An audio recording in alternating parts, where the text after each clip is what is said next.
हरे Krishna sir बोले. हरे Krishna. Mataji, you are first now. Hare Krishna Prabhu. Am I audible? Hare Krishna. Yes, audible, Mata. સૌ પ્રથમ gratitude આપણા ISKCON મેંગ્લોરને અને પૂજનીય નમાનિશા દાસ પ્રભુજીને અને ધર્મેશ પ્રભુજીને કે આ અવસર આપ્યો ભાગવતમનો ક્લાસ માટે. અને 17મો અધ્યાય ખૂબ જ કહેવાય કે જીવન બદલી નાખે એવું. ભલે આપણે ભક્તિમાં હોય કે જોડાયા હોય કે શરૂઆત થઈ હોય, જો આ અધ્યાયને આપણે સમજી જઈએ તો ખૂબ જ સરસ ધર્મના સિદ્ધાંતનો પાયો આ અધ્યાયમાં આપણે જાણીશું. ખૂબ જ સરસ છે આ અધ્યાય. અને સાથે આપણે શરૂઆત કરીએ. મારાથી કોઈ પણ ત્રુટિ અને રહી જાય તો મને માફ કરજો. હું મારી બનતી એવી પ્રયત્ન કરીશ કે હું આ અધ્યાયને ન્યાય આપી શકું. અને એની સાથે આપણે શ્રી રાધા ગોવિંદને યાદ કરીને, ગુરુ મહારાજને યાદ કરીને, શીલા પ્રભુપાદને યાદ કરીને એમના આશીર્વાદ સાથે આજના અધ્યાયની શરૂઆત કરશું. ઓમ અજ્ઞાનિતિમિરાન્ધસ્ય જ્ઞાનાંજનાશલાકયા ચક્ષુરુન્મિલિतं येन तस्मै श्री चैतन्यमनोभीष्टं स्थापितं येन भूतले स्वयं रूपा कदा मह्यं ददाति स्वापदं. वन्देऽहं श्रीगुरू श्रीयुतपदकमलं श्रीगुरून् वैष्णवांश्च श्रीरूपं साग्रजातं वितं तं सजीवं साद्वैतं सावधूतं परिजनसहितं कृष्णचैतन्यदेवं श्रीराधा कृष्णपादान् सगणा ललिता शिवशाखावितांश्च हे कृष्णा करुणा सिन्धो दीनबन्धो जगत्पते गोपेश गोपिका कान्ता राधिकान्ता नमोऽस्तुते. तप्त काञ्चन गौराङ्गी श्रीराधे वृन्दावनेश्वरी वृषभानुसुते देवी प्रणमामि हरिप्रिये. वाञ्छाकल्पतरुभ्यश्च कृपा सिन्धुभ्यैव च पतितानां पावनेभ्यो वैष्णवेभ्यो नमो नमः. अनंत कोटि वैष्णव की जय. जय शिला प्रभुपाद की जय. गुरु महाराज की. ओम नमो भगवते वासुदेवाय. ओम नमो भगवते वासुदेवाय. ओम नमो भगवते वासुदेवाय. नमो विष्णुपादाय कृष्णवेक्षाय भूतले श्रीमते जय पताका स्वामी तुम्हारे. नमो आचार्य पदाय निताय कृपा प्रदायिने गौर कथा दामोदयान गर्गावतारिणे. नमो विष्णुपादाय कृष्णवेक्षाय भूतले श्रीमते भक्ति वेदांत स्वामी तुम्हारे. नमस्ते सरस्वती देवे गौरवाणी प्रचारिणे निर्विशेषा शून्यवादी पार्श्वदेशकारिणे. जय हो श्री कृष्ण चैतन्य प्रभु नित्यानंदा श्री अद्वैता गदाधर शिवसादि गौर भक्तवृंदा. जय हो श्री कृष्ण चैतन्य प्रभु नित्यानंदा श्री अद्वैता गदाधर शिवसादि गौर भक्तवृंदा. जय हो श्री कृष्ण चैतन्य प्रभु नित्यानंदा श्री अद्वैता गदाधर शिवसादि गौर भक्तवृंदा. બધા સાથે વાળી. हरे कृष्णा कृष्ण कृष्ण हरे हरे हरे राम राम राम हरे हरे. खूप स्वागत माताजी. थोडं परत. हरे कृष्णा माताजी. हरे कृष्ण माताजी. हरे कृष्ण दंडवत प्रणाम. हरे कृष्ण माताजी. हरे कृष्ण. શરૂઆત કરીએ આજના અધ્યાયથી.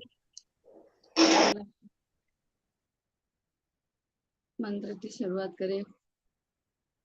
જીગન કરતા શિલ વ્યાસદેવનો આપણે નમસ્કાર કરવા જોઈએ. તો નારાયણમ નમસ્કૃત્ય નરમ ચૈવ નરોત્તમં દેવીં સરસ્વતી વ્યાસો તતો જયમુદીરયે.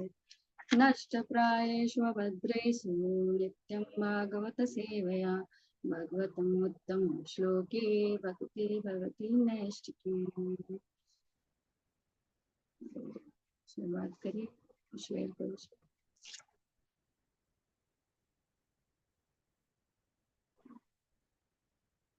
हरे कृष्णा कृष्णा कृष्णा हरे हरे हरे राम राम राम हरे हरे. રાધા માધવ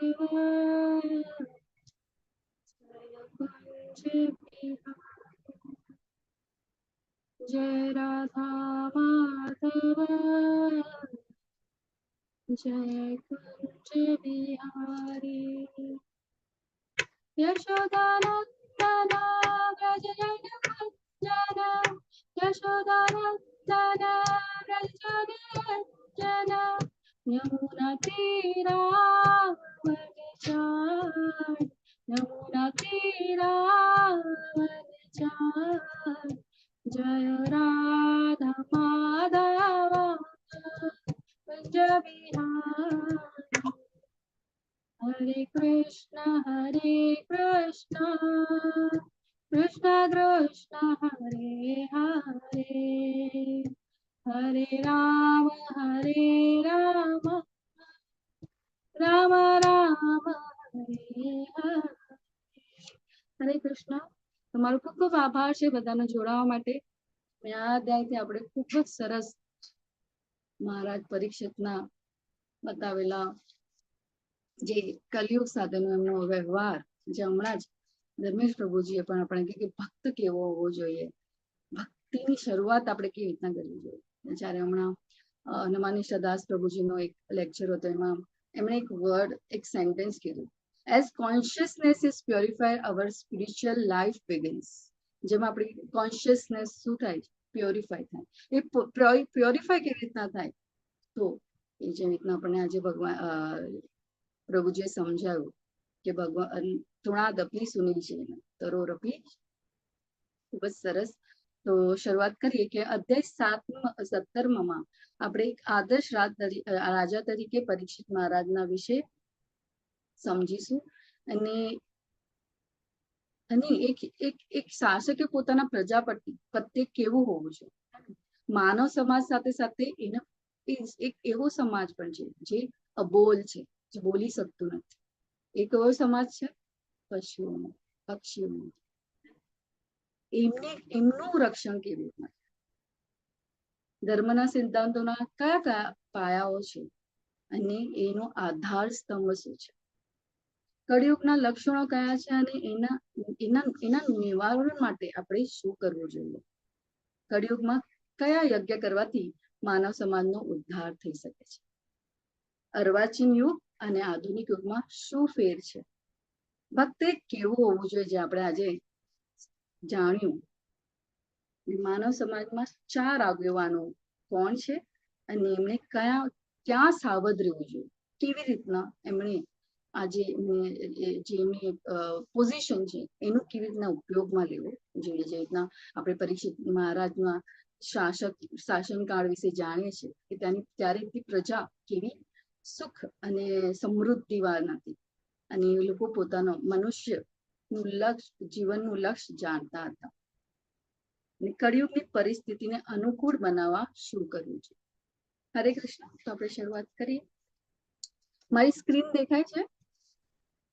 ના માતાજી, નોટ શેરિંગ.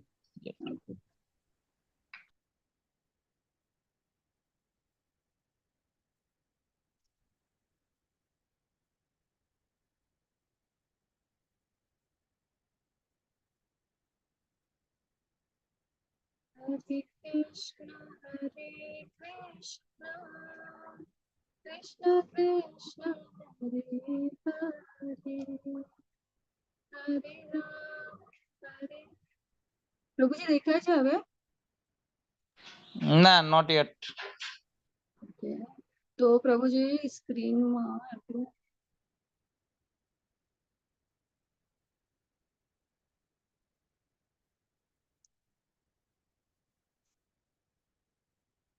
હરે કૃષ્ણ કૃષ્ણ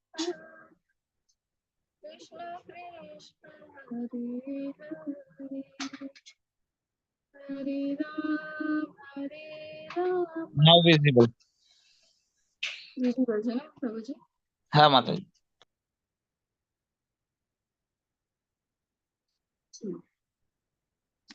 હરે કૃષ્ણ બધાને. અધ્યાય 17 કલીને સજા અને બદલો. તો 1 થી 16 શ્લોકોમાં આપણે જાણીશું કે મહારાજ પરીક્ષિતે એક આદર્શ રાજા હોવાને કારણે કઈ યોગ્ય શિક્ષા આપે છે.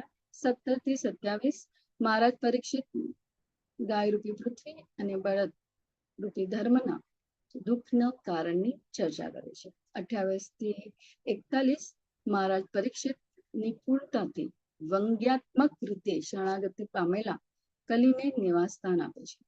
અને 42 થી 45 પરીક્ષિત મહારાજનો ભવ્ય શાસન કાળ. તો ઓવરવ્યુ છે. હું ટ્રાય કરીશ કે હું બધા જ શ્લોકોને જસ્ટિસ કરી શકું. તો 1 થી 16 મહારાજ પરીક્ષિત એક આદર્શ રાજા હોવાને કારણે કલીને યોગ્ય શિક્ષા આપે છે. એમાં 1 થી 4 માં શું છે? ગાય અને બળદને શૂદ્ર દ્વારા મારવાની આવતી ભયંકર સ્થિતિ જોઈને પરીક્ષિત મહારાજ મેઘ ગંભીર અવાજે બોલે છે. તો હું બધાને રિક્વેસ્ટ કરીશ, વિનંતી કરીશ કે અધ્યાય 17 નો પેજ નંબર આપણે 653 છે. અને જો તમારી પાસે ભાગવતમ હોય તો પહેલો શ્લોક અને એનો ભાવાર્થ આપણે લઈશું. હરિબોલ. કોઈ કોણ લેશે? હરે કૃષ્ણ. હરે કૃષ્ણ માતાજી, પેજ નંબર કયું? 653. હરે લવ કૃષ્ણ. માતાજી પહેલો શ્લોક. હા, લઈ લો માતાજી. હાય. સુત વાચ તત્ર ગોમિથુનમ રાજા હન્યમાન મનાવત દંડહસ્તમ ચ વૃષલમ દદશે નૃપલાછનમ. અનુવાદ લેવાનું છે ને? હા, માતાજી પપટ પણ વાંચજો. અચ્છા. સુત ગોસ્વામીએ કહ્યું કે તે સ્થળે પહોંચીને મહારાજ પરીક્ષિતે જોયું કે રાજાના જેવો પોશાક પહેરેલો એક હલકી વર્ણનો શૂદ્ર અજાણ્યા હોય તેવા એક ગાય અને બળદને દંડાથી મારતો હતો. માતાજી ભાવાર્થ વાંચું? હા માતાજી. હરે કૃષ્ણ. હા. કળિયુગનું મુખ્ય લક્ષણ એ છે હા, કે માતાજી હલકી વાંચો. વર્ણના શૂદ્રો એટલે કે બ્રાહ્મણ. હા. કળિયુગનું મુખ્ય લક્ષણ એ છે કે હલકી વર્ણના શૂદ્રો એટલે કે બ્રાહ્મણના સંસ્કાર અને અધ્યાત્મની દીક્ષા વગરના લોકો રાજા કે શાસકો જેવો પોશાક પહેરશે અને આવા બિન ક્ષત્રિય શાસકોનું મુખ્ય કાર્ય નિર્દોષ પ્રાણીઓ ખાસ કરીને ગાય બળદને કતલ કરવાનું રહેશે. આવા ગાય બળદ સાચા વૈશ્યો એવા તેમના માલિકથી આરક્ષિત હશે. ભગવદ ગીતા 18.44 એમ કહ્યું છે કે વૈશ્યનું કાર્ય ખેતી કરવી, ગાયો પાળવી અને વેપાર કરવો એ છે. કળિયુગમાં 25 વૈશ્યો વેપારી કોમ કતલખાનાને ગાયો પૂરી પાડવાનું કાર્ય કરે છે. ક્ષત્રિયોનું કાર્ય રાજ્યની પ્રજાનું રક્ષણ કરવાનું છે, જ્યારે વૈશ્યોનું કાર્ય ગાય બળદનું પાલન કરવું અને અનાજ તથા દૂધ પેદા કરવામાં તેમનો વિનિયોગ કરવો તે છે. ગાય દૂધ આપવા માટે છે અને બળદ અનાજ પેદા કરવા માટે છે. પણ કળિયુગના શૂદ્ર વર્ગના માણસો અધિકાર પદે બેઠેલા છે અને ગાયોને, બળદો અથવા વૈશ્યો અને વડે અરક્ષિત માતાઓ અને પિતાઓને શૂદ્રો દ્વારા ચલાવવામાં આવતા કતલખાનાનો ભોગ બનાવવામાં આવે છે. આભાર માતાજી. હરે કૃષ્ણ. ખૂબ જ સરસ, ધન્યવાદ. હરે કૃષ્ણ. સો અહીંયા આપણે જોઈએ કે પહેલાથી 4 શ્લોકમાં શું થઈ રહ્યું છે? ગાય અને બળદ ને કોના દ્વારા? તો શૂદ્ર દ્વારા મારવામાં આવતા જોઈને પરીક્ષિત મહારાજ એકદમ દુઃખી થઈ જાય છે. એક રાજાનું શું કાર્ય? રાજાનું એક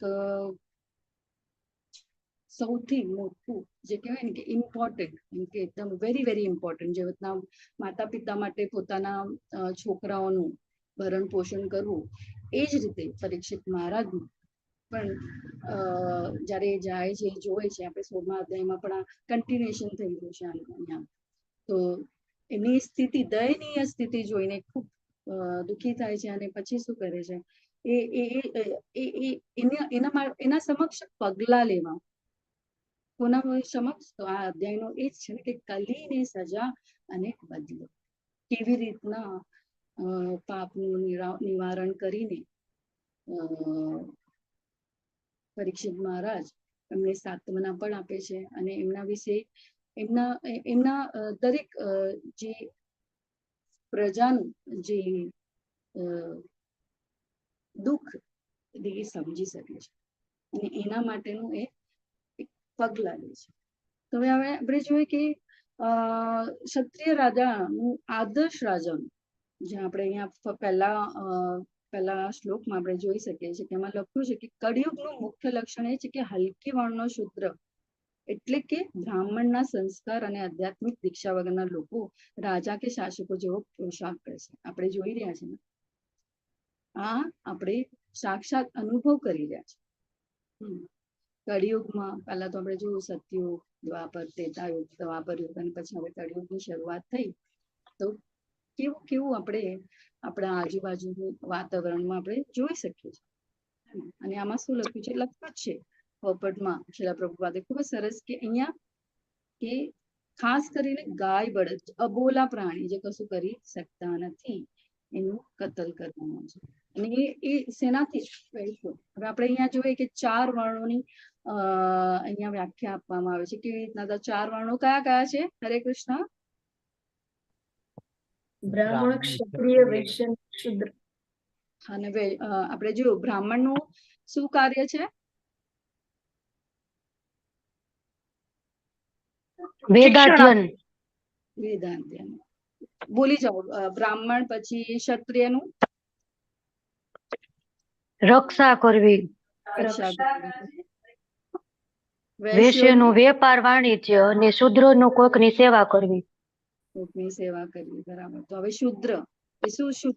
શુદ્ર રૂપે કેવું છે? કોકની સેવા કરવા વાળું જે એ શું કરી રહ્યો છે? એને રાજાનો પોશાક પહેર્યો છે.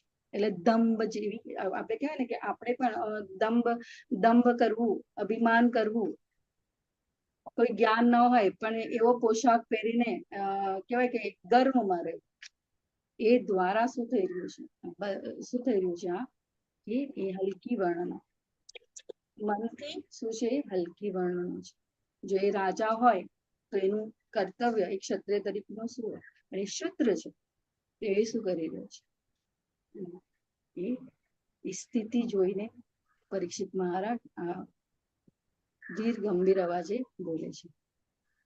તો આપણે અહીંયા જોઈએ કે ક્વેશ્ચન્સ સાથે સાથે લઈશું કે મને જોઈએ છે કે આપણે ઇન્ટરેક્ટિવ ક્લાસ સાથે આગળ વધીએ. તો પ્રજામાં આપણે જોયું કે માનવ અને અબોલ પ્રાણીઓ આવે છે. તો નિરાધાર પ્રાણીઓ ખાસ તો ગાયો જેમને શાસ્ત્રો તરફથી સર્વ પ્રકારે રક્ષણ મળવું જોઈએ. હે ને? તો અહીંયા આપણે આગળ વધશું. આપણે 5મો શ્લોક લઈશું. 5મા શ્લોકની પહેલા આપણે 3જો શ્લોક લઈએ. એમાં પણ થોડું સમપ છે. તો 3જા શ્લોકમાં જઈએ. કોણ લેશે શ્લોક નંબર 3? હરે કૃષ્ણ માતાજી. હરે કૃષ્ણ. ગામ ચ ધર્મદુધામ દીનામ પુરુષમ શૂદ્રપદાહતામ વિવત્સામાશ્રુવંદનામ શ્યામામ યવસમિચ્છતિમ.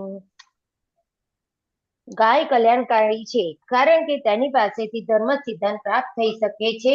હવે તે વત્સ વિનાની હતી. તેના પગે એક શૂદ્ર માર મારતો હતો. તેની આંખોમાંથી અશ્રુ વહી રહ્યા હતા. તે દુઃખી તથા નિર્બળ હતી. તે ખેતરમાંથી થોડું ઘાસ ખાવા વલવલતી હતી. હરે કૃષ્ણ. માતાજી ભાવાર્થ પર લઈ લો. હા, હરે કૃષ્ણ. કલિયુગનું તે પછીનું લક્ષણ એ ગાયની દુઃખદાયક દશા છે. ગાયને ધોવી એટલે પ્રવાહી રૂપે ધર્મ પ્રાપ્ત કરવો. મહર્ષિઓ અને મુનિઓ માત્ર દૂધ ઉપર જ જીવતા હતા. શ્રી સુખદેવ ગોસ્વામી જ્યારે કોઈ ગૃહસ્થ ગાયને ધોતો હોય ત્યારે તેની પાસે જતા અને માત્ર દેહ ટકાવવા માટે તેમાંથી થોડું દૂધ લેતા. માત્ર 50 વર્ષ પહેલા પણ સાધુને કોઈ 1-2 પ્યાલા જેટલા દૂધથી વંચિત રાખતું ન હતું અને દરેક ગૃહસ્થ પાણીની જેમ દૂધ આપતો હતો. સનાતન ધર્મ પાળનાર દરેક ગૃહસ્થ ની ફરજ છે કે તે ઘરના સાજ સામાનની જેમ ગાયો બળદોને રાખે. માત્ર દૂધ પીવા માટે જ નહીં પણ ધર્મ લાભ માટે પણ. સનાતનીઓ ધર્મના પાયા ઉપર ગાયોની પૂજા કરે છે અને બ્રાહ્મણોનો આદર કરે છે. ગાયના દૂધની આહુતિ માટે પણ જરૂર પડે છે અને યજ્ઞો કરવાથી ગૃહ સુખી થઈ શકે છે. ગાયનું વાછરડું દેખાવમાં સુંદર છે એટલું જ નહીં, તે ગાયને તૃપ્તિ આપે છે અને તેથી તે શક્ય એટલું વધારે દૂધ આપે છે. પણ કલયુગમાં આ શ્રીમદ ભાગવતમના પૃષ્ઠોમાં જેનો ઉલ્લેખ પણ ન થઈ શકે તેવા હેતુઓ માટે વાછરડાને ગાયોથી શક્ય એટલા વહેલા અળગા કરી દેવાય છે. ગાય અશુભીની આંખે ઊભી રહે છે. શુદ્ર ગોપાલક રીતે તેનું દૂધ ખેંચી લે છે અને જ્યારે ગાય દૂધ આપતી બંધ થાય છે ત્યારે તેની કતલ કરવામાં આવે છે. આવા ઘોર પાપ કર્મ આજના સમાજની બધી આપત્તિઓ માટે જવાબદાર છે. આર્થિક વિકાસને નામે પોતે શું કરી રહ્યા છે તેની લોકોને ખબર નથી. કલીનો પ્રભાવ તેમને અજ્ઞાનના અંધકારમાં જ રાખશે. શાંતિ અને સમૃદ્ધિના તમામ પ્રયત્નો કરવા છતાં બધી રીતે ગાય ને બળદ સુખી થાય તે તેમણે જોવું જ રહ્યું. મૂળ લોકો જાણતા નથી કે ગાય અને બળદને સુખી કરીને માણસ પોતે કેવી રીતે સુખી થઈ શકે છે, પણ એ તો કુદરતી નિયમની વાસ્તવિકતા છે. આપણે શ્રીમદ ભાગવતમમાંથી શીખીએ અને માનવ જાતના સંપૂર્ણ સુખ માટે નિયમોનું પાલન કરીએ. હરે કૃષ્ણ. હરે કૃષ્ણ. ખૂબ ખૂબ ધન્યવાદ. તો આપણે જોયું કે પહેલા ભાવાર્થમાં શું છે કે કળિયુગનું મુખ્ય લક્ષણ એ છે કે હલકી વર્ણના શૂદ્રો શું કરશે? બ્રાહ્મણના સંસ્કાર અને આધ્યાત્મિક દીક્ષા વગરના લોકો રાજા કે શાસકો જેવો પોશાક પહેરશે. બીજું લક્ષણ છે શું? તો કે સફેદ. અહીંયા આપણે બીજા શ્લોકમાં આપ્યું છે, આપણે ત્રીજામાં ગયા કારણ કે ઇમ્પોર્ટન્ટ શ્લોક છે તો પોપટમાં એમ આપવું છે શિલા પ્રભુપાદે કે કળિયુગનું બીજું લક્ષણ એ છે કે સફેદ કમળના જેવા સ્ફટિક શ્વેત ધર્મ ઉપર આ યુગની અસંસ્કારી શુદ્ધ વસ્તી હુમલો કરશે. તેઓ બ્રાહ્મણ કે ક્ષત્રિય પૂર્વજોના વર્ષો ભલે હોય પણ કળિયુગના વૈદિક જ્ઞાનના સંસ્કાર અને પૂરતા શિક્ષણના અભાવે આ વિશુદ્ધ વસ્તી ધર્મનો અનાદર કરશે અને ધર્મ ભાવના વાળા લોકોને આવા લોકો ત્રાસ આપશે. તો જો અહીંયા કળિયુગના લક્ષણો બતાવવામાં આવે છે. કેવી રીતના કળિયુગના લક્ષણો દ્વારા આપણે જોઈએ છે કે આપણી પણ દુર્દશા કેવી થાય છે. આપણે કૃષ્ણ ભાવના અમૃતમાં ન હોવાથી આપણે જોયું કે પહેલાનું આપણું જીવન અને હમણાંનો જીવનમાં શું ફેર છે. વૈદિક શાસ્ત્રોનું જ્ઞાન અને એના માટે આપણે પૂજનીય નમાનિષ્ઠા દાસ પ્રભુજી અને ધર્મેશ પ્રભુજી જેવા આપણા શિક્ષા ગુરુઓનો આપણે ખૂબ આભાર માનવો જોઈએ કે જે આપણને આ જ્ઞાન માર્ગદર્શન હેઠળ આપણે છીએ. તો એ જ્ઞાન હોવાના કારણે આપણે આ બધી અનર્થ વૃત્તિથી બચી જઈએ છીએ. તો અહીંયા જોવું તો આપણે આ એક ટ્રાન્ઝિશન છે કળિયુગનું કે કેવી રીતના કળિયુગની શરૂઆત થઈ અને કેવી રીતના અબોલા પ્રાણી અને આપણા જેવા જે કહેવાય ને કે જે ધર્મપરાયણ લોકોને ત્રાસ આપવામાં આવે છે એના વિશે ને ગાયની એવી દુર્દશા જોઈ છે. આપણે જોઈએ છે કે પોતાના સ્વાર્થ માટે મનુષ્ય કઈ હદ સુધી જઈ શકે. આપણા માટે આપણી આ જે આખા પૃથ્વીનું સમૃદ્ધિ ક્યારે થાય તો એ જ્યારે આપણે આ બળદ અને ગાય જેવા ધર્મરૂપી બળદ અને ગાય રૂપી માતાને આપણું રક્ષણ એમનું રક્ષણ કરીએ. તો આપણે કેવી રીતના શીખીએ ને તો શ્રીમદ ભાગવતમાંથી તે શીખીએ કે માનવ એ નિયમોનું આપણે પાલન કરીએ. હવે 5મો શ્લોક. હરે કૃષ્ણ. 5મો શ્લોક અનુવાદ અને ભાવાર્થ કોણ લઈ શકે છે? હરે કૃષ્ણ. હરે કૃષ્ણ માતાજી. હરે કૃષ્ણ. હું લઉં માતાજી? લો ને. હરે કૃષ્ણ માતાજી. હા. કસ્ત્વમ મત્સરણે લોકે બલાદ્વસ્ય બલાન બલી નર દેવો શિવેશેણ નટવત કર્મણા દ્વિજઃ. અનુવાદ. અરે તું કોણ છે?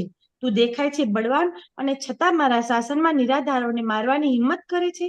તારા પોશાકથી તો તું નરદેવ રાજા જેવો લાગે છે, પણ તારા કર્મો થકી તું દ્વિજ ક્ષત્રિયોના ધર્મનો અનાદાર કરી રહ્યો છે. ભાવાર્થ શ્રીલ પ્રભુપાદજી દ્વારા શ્રીલ પ્રભુપાદની જય. બ્રાહ્મણો, ક્ષત્રિયો અને વૈશ્યોને દ્વિજ કહેવામાં આવે છે, કારણ કે ઉચ્ચ વર્ણના આ લોકોનો એક જન્મ માતા પિતાના લગ્ન સંબંધી થાય છે અને બીજો જન્મ ગુરુએ આપેલી દીક્ષા વડે થતી સાંસ્કારિક વિધિથી થાય છે. એટલે એક ક્ષત્રિય પણ બ્રાહ્મણના જેવો જ દ્વિજ છે અને તેનો ધર્મ નિરાધારોનું રક્ષણ કરવું તે છે. ક્ષત્રિય રાજા નિરાધારોનું રક્ષણ કરનાર અને દુષ્ટોનું દમન કરનાર એવો પરમેશ્વરનો પ્રતિનિધિ ગણાય છે. જ્યારે જ્યારે શાસકોના આ નિયમિત કાર્યોમાં ભંગ પડે છે, ત્યારે ત્યારે ધર્મરાજ્યની સ્થાપના કરવા માટે ભગવાનનો અવતાર થાય છે. કલયુગના બિચારા નિરાધાર પ્રાણીઓ, ખાસ તો ગાયો, જેમને શાસકો તરફથી સર્વ પ્રકારે બધું રક્ષણ મળવું જોઈએ, તેમને કોઈ પણ મર્યાદા વગર મારી નખાય છે. તેથી જેમની આંખો આગળ આવું બની રહ્યું છે, તે શાસકો તો માત્ર નામના જ પરમેશ્વરના પ્રતિનિધિ રહ્યા છે. આવા શક્તિશાળી શાસકો માત્ર પોશાક કે પદથી જ ગરીબ પ્રજાના શાસકો છે, પણ ખરેખર તો તેઓ નકામા, દ્વિજના સંસ્કાર વિનાના હલકી વર્ણના લોકો છે. દીક્ષા સંસ્કાર વિનાના એક જન્મવાળા હલકી વર્ણના લોકો પાસેથી ન્યાય કે સમાન વ્યવહારની કોઈ આશા રાખી શકે નહીં. તેથી કલયુગમાં રાજ્યના ગેરવહીવટના કારણે દરેક માણસ દુઃખી છે. આધુનિક માનવ સમાજ આધ્યાત્મિક સંસ્કારથી દ્વિજ નથી તેવા લોકો વડે બનેલ છે. લોકોની સરકાર એ કલીની સરકાર જ હોવી જોઈએ કે જેમાં દરેક માણસ દુઃખી છે. હરે કૃષ્ણ માતાજી. હરે કૃષ્ણ માતાજી, ખૂબ ખૂબ આભાર. તો આપણે અહીંયા ક્વેશ્ચન્સ લઈ લઈએ. મને ટુ વે કમ્યુનિકેશન સાથે આગળ વધીએ તો કોઈ બળદરૂપી અવતાર કોણ છે? હરે કૃષ્ણ. ધર્મ. ધર્મ. ધર્મ. અને ગાય રૂપી અવતાર? પૃથ્વીમાં. અને કળિયુગનું મુખ્ય લક્ષણ શું કયા કયા છે?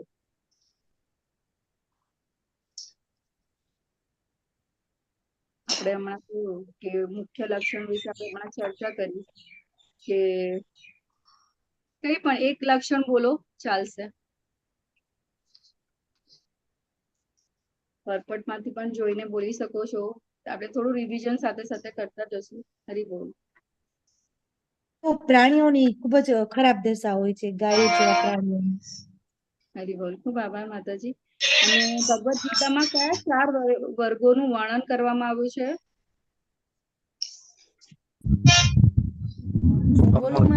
ક્ષત્રિય, વૈશ્ય અને શૂદ્ર.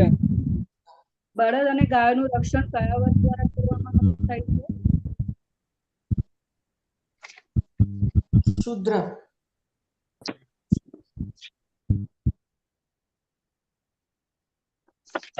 માતાજી, બળદ અને ગાયોનું રક્ષણ કયા વર્ગ દ્વારા કરવામાં આવે છે? તો આપણે એ લક્ષણ બોલ્યા કે ક્ષત્રિય વર્ગ દ્વારા. ક્ષત્રિય વર્ગ દ્વારા. ક્ષત્રિય તો આપણે જોઈએ કે ક્ષત્રિય શું કરે છે?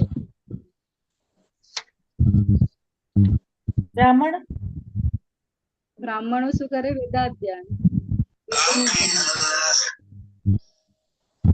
ક્ષત્રિયો રાજ્યની પ્રજાનું રક્ષણ કરે અને વૈશ્યોનું કાર્ય ગાય બળદનું પાલન કરવું. અહીંયા આપણે જોઈ રહ્યું છે કે કલીનું મુખ્ય લક્ષણ છે કે એ હલકી વર્ગના લોકો દ્વારા શું થાય છે? પ્રતાડિત થઈ ગયા. અહીંયા જે છે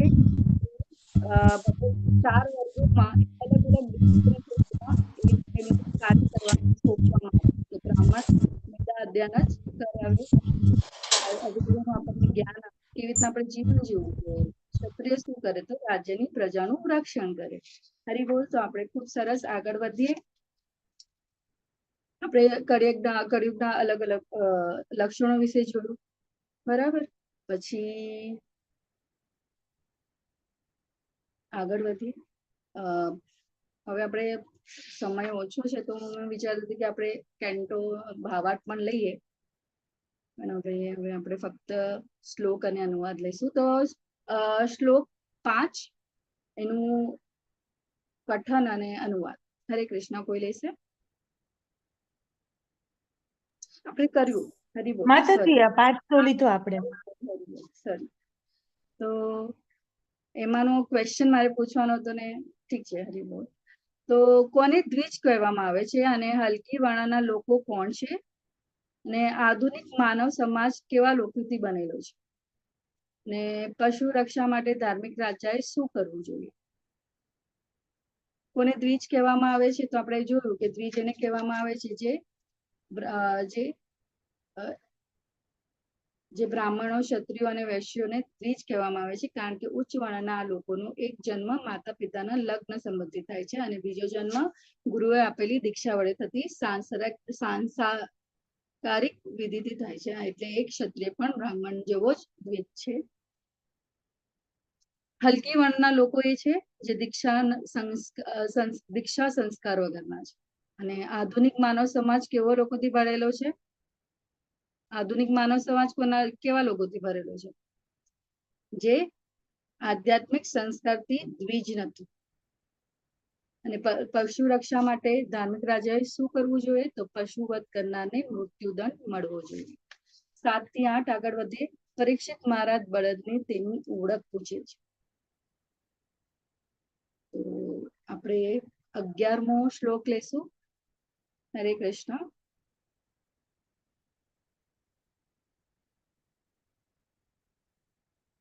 એમાં જ આપણે 7 થી 11 નું આપણે ઓવરવ્યુ લઈશું કે પરીક્ષિત મહારાજ ગાય માતા અને બળદરૂપી પુરુષને બંનેને શાંત કરે છે અને તેમની સલામતીની ખાતરી આપે છે.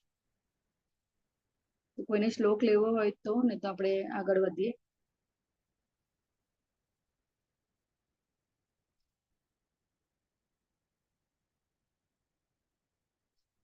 તો અનુવાદ વાંચી જાઉં છું. એ સાધ્વી જ્યારે રાજાના રાજ્યમાં દૃષ્ટોથી પ્રજા ભયભીત બને છે ત્યારે તે રાજાના કીર્તિ, આયુષ્ય અને સુભગ પુનર્જન્મ નષ્ટ થાય છે. ખરેખર રાજાની એ પ્રથમ ફરજ છે કે દુઃખી લોકોના દુઃખ દૂર કરવા. તેથી આ દુષ્ટમત માણસને મારી નાખવો જોઈએ, કારણ કે તે અન્ય પ્રાણીઓ માટે હિંસક છે.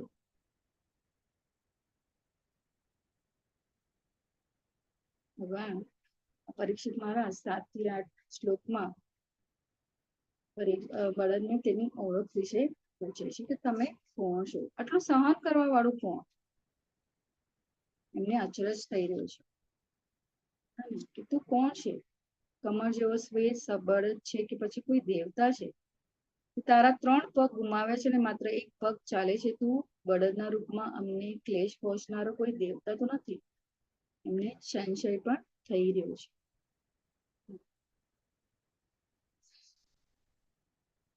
આગળ અહીંયા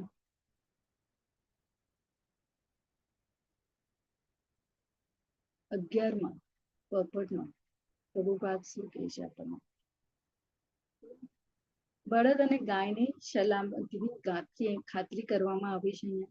આપણે એમાં જો આપણે પર્પટમાં એમ આપવામાં આવ્યું છે કે તેમની સલામતીની ખાતરી કેવી રીતના આપી શકે?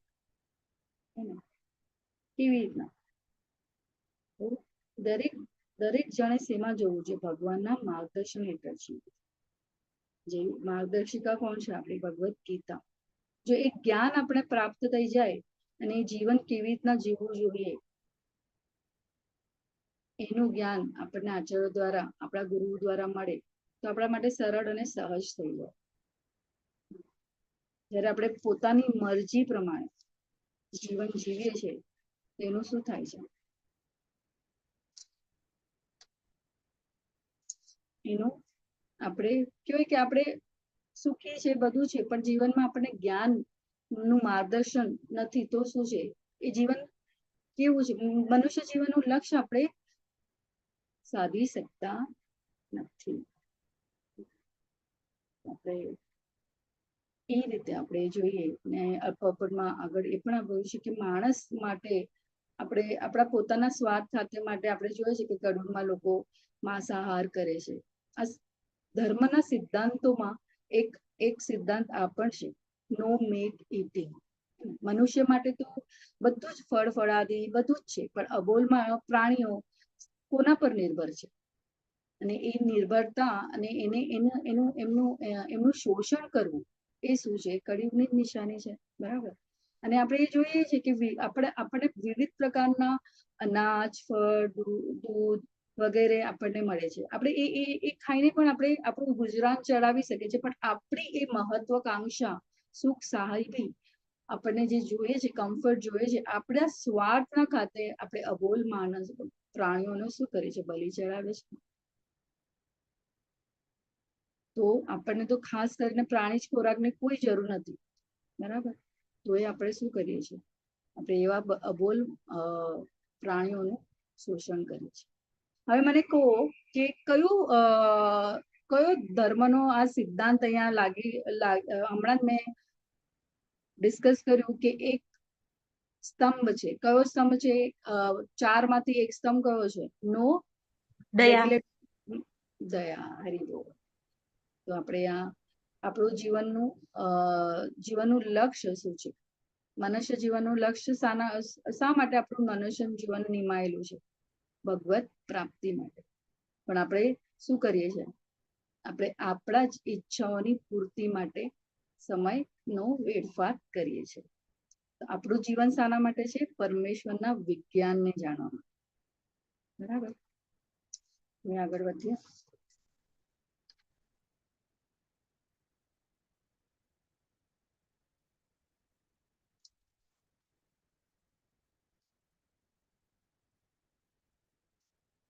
પરીક્ષિત મહારાજ બળદને તેના ગુનેગાર વિશે પૂછે છે.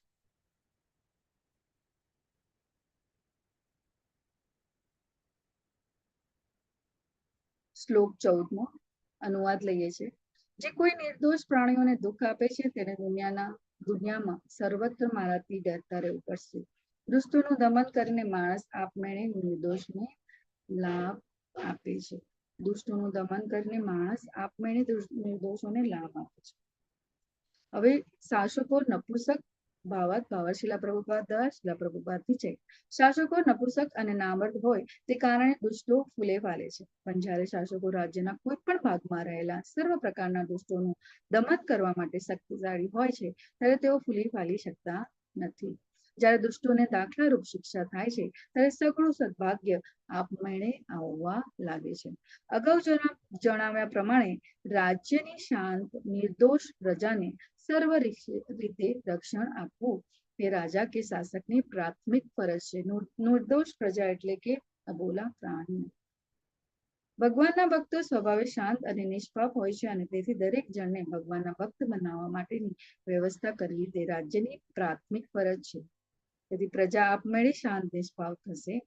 પછી રાજાની એકમાત્ર ફરજ જૂઠા દુષ્ટોનું દમન કરવાની રહેશે. તેથી આખા માનવ સમાજમાં શાંતિ અને સંવિદતા પ્રવર્તશે. એક અર્વાચીન યુગના મહાન રાજનીતિજ્ઞ અને આધુનિક રાજનીતિમાં શું ફેર છે? અર્વાચીન યુગનો શાસનકાળ આપણે જોઈએ. પરીક્ષિત મહારાજ પોતાના પ્રજા માટે શું છે? એમની ચિંતા છે એ કેવી રીતના એમનું રક્ષણ કરી શકે. પણ હવે આધુનિક રાજનેતામાં શું ફેર છે? કોઈ કહી શકે આધુનિક રાજનેતામાં શું ફેર છે? કૃષ્ણ હરે કૃષ્ણ. પદ પ્રતિષ્ઠા અને પોતાનું જ જોવે છે. જ્યારે પહેલાના જમાનામાં દરેક પ્રજા એટલે વનસ્પતિ, મનુષ્ય દરેકનું ધ્યાન રાખવામાં આવતું હતું અને ધર્મનું પણ વધારે ધ્યાન રાખવામાં આવતું હતું. જ્યારે આજે ધર્મને એક બાજુ મૂકીને દરેક પોતાનું વિચારે છે. હરે કૃષ્ણ. હરે બોલ. ખૂબ આભાર માતાજી. ખૂબ સારું લાગે જ્યારે તમે ઇન્ટરેક્ટિવ આપણે સાંભળતા હોય અને મને રિસ્પોન્સ મળે. ખૂબ સરસ. તો આપણે 16મા અધ્યાયનો અનુવાદ લઈશું. શાસન કરતા રાજાનો એ પરમ ધર્મ છે કે ધર્મ પાલકોનું સર્વ રીતે પાલન કરો અને જ્યારે કોઈ કટોકટી ન હોય એવા સામાન્ય સમયમાં શાસ્ત્ર વિરુદ્ધ વર્તન કરનારને દંડ કરો. તો પરીક્ષિત મહારાજ બળદને તેના ગુનેગાર વિશે પૂછે છે કે કોણ છે આ ગુનેગાર? તમારી આવી દશા કરનાર કોણ છે? અને આગળ આ અધ્યાય વધે છે અને સાથે સાથે ધર્મ પણ જવાબ આપી રહ્યા છે. અહીંયા 17મા શ્લોકમાં મૂર્તિમંત ધર્મે કહ્યું, હમણાં જ તમે બોલ્યા તે વચન પાંડવ વંશને શોભે એવા છે. પાંડવોના ભક્તિ ગુણોથી આકર્ષાઈને પરમેશ્વર ભગવાને કૃષ્ણે પણ દૂત કાર્ય કર્યું. એક શાસનકાળ, એક રાજા કેવો હોવો જોઈએ એના વિશેનું બળદ આપણને શું કહી રહ્યા છે પરીક્ષિત મહારાજ, કે મને એવું લાગે છે કે આ પાંડવ વંશને શોભે એવા છે. તમે જે વચન બોલ્યા એ પરમ ધર્મ શું છે રાજાનું, ધર્મપાલકનું સર્વ રીતે પાલન કરવું. એના માટે આપણે શું કરવું જોઈએ? બધા રાજાઓ કે વડાઓ જે આજની તારીખમાં કલયુગમાં જે રાજનેતાઓ છે, લોક નેતાઓ છે, જે સેલિબ્રિટીઝ છે ને, હમણાં ઘણા બધાને સેલિબ્રિટીઝના જે પણ ક્રેઝી કહેવાય ને આપણું યુથ એના પાછળ છે. અને એમનું અગર એ આપણે જોયું હતું કે ભગવદ ગીતામાં પણ લીડર અર્જુનને કૃષ્ણ ભગવાન કહે છે કે તું જે કરશે આવતી પ્રજા તને જોશે કે તમે શું કર્યું. તો એ જ રીતે રાજા કે વડાઓ જે હોય એમણે શું કરવું જોઈએ? તો ભગવાનના કૃષ્ણના નીતિ નિયમોને જાણવા જોઈએ. ભગવદ ગીતા અને શ્રીમદ ભાગવતને જાણવા જોઈએ. શા માટે જાણવા જોઈએ? તો આપણે જોયું કે એ શું કરી શકે? ધર્મ પાલન કરી શકે, નીતિ નિયમો ને જાણી શકે અને એનું એક્શન એને એ નીતિ નિયમોનું પાલન કરીને એને એક્શનમાં લાવી શકે. ફક્ત સાંભળવું એ જરૂરી નથી. આપણે ખાલી ફક્ત ભાગવતમ સાંભળીએ, ભગવદ ગીતા સાંભળીએ ફક્ત એટલું જ, ખાલી કે આપણને મજા આવે છે એટલા માટે, કે આપણને સારું લાગે છે એટલા માટે ના, એને આપણે આપણા જીવનમાં ફોલો કરવું છે. એટલે એટલા માટે જ રાજાઓ વડાઓ જે પણ હોય એની પ્રજાઓ ફોલો કરતી હોય છે. અને જો એ સિદ્ધાંતોનું પાલન કરતું હોય તો પ્રજા કેવી હોય? સુખી સમૃદ્ધિ હોય. એ રાજ્યમાં સુખ સમૃદ્ધિ આવે. તો આ માટે આપણે શું કરવું જોઈએ? તો મનુષ્ય જીવનનો હેતુ સિદ્ધ કરવા અને ભૌતિક બંધનના બધા દુઃખને અંત લાવવાનો પણ એક રાજાનો મહર્ષિ રાજા કહેતા હતા, રાજશ્રી કહેતા હતા. રાજ વત્તા મહર્ષિ એટલે એમણે એ વિજ્ઞાન, કૃષ્ણનું વિજ્ઞાન જાણેલું છે. એટલા માટે સતયુગમાં અને કળિયુગનો આ અંતર આપણે જાણી અને જોઈ શકીએ છીએ.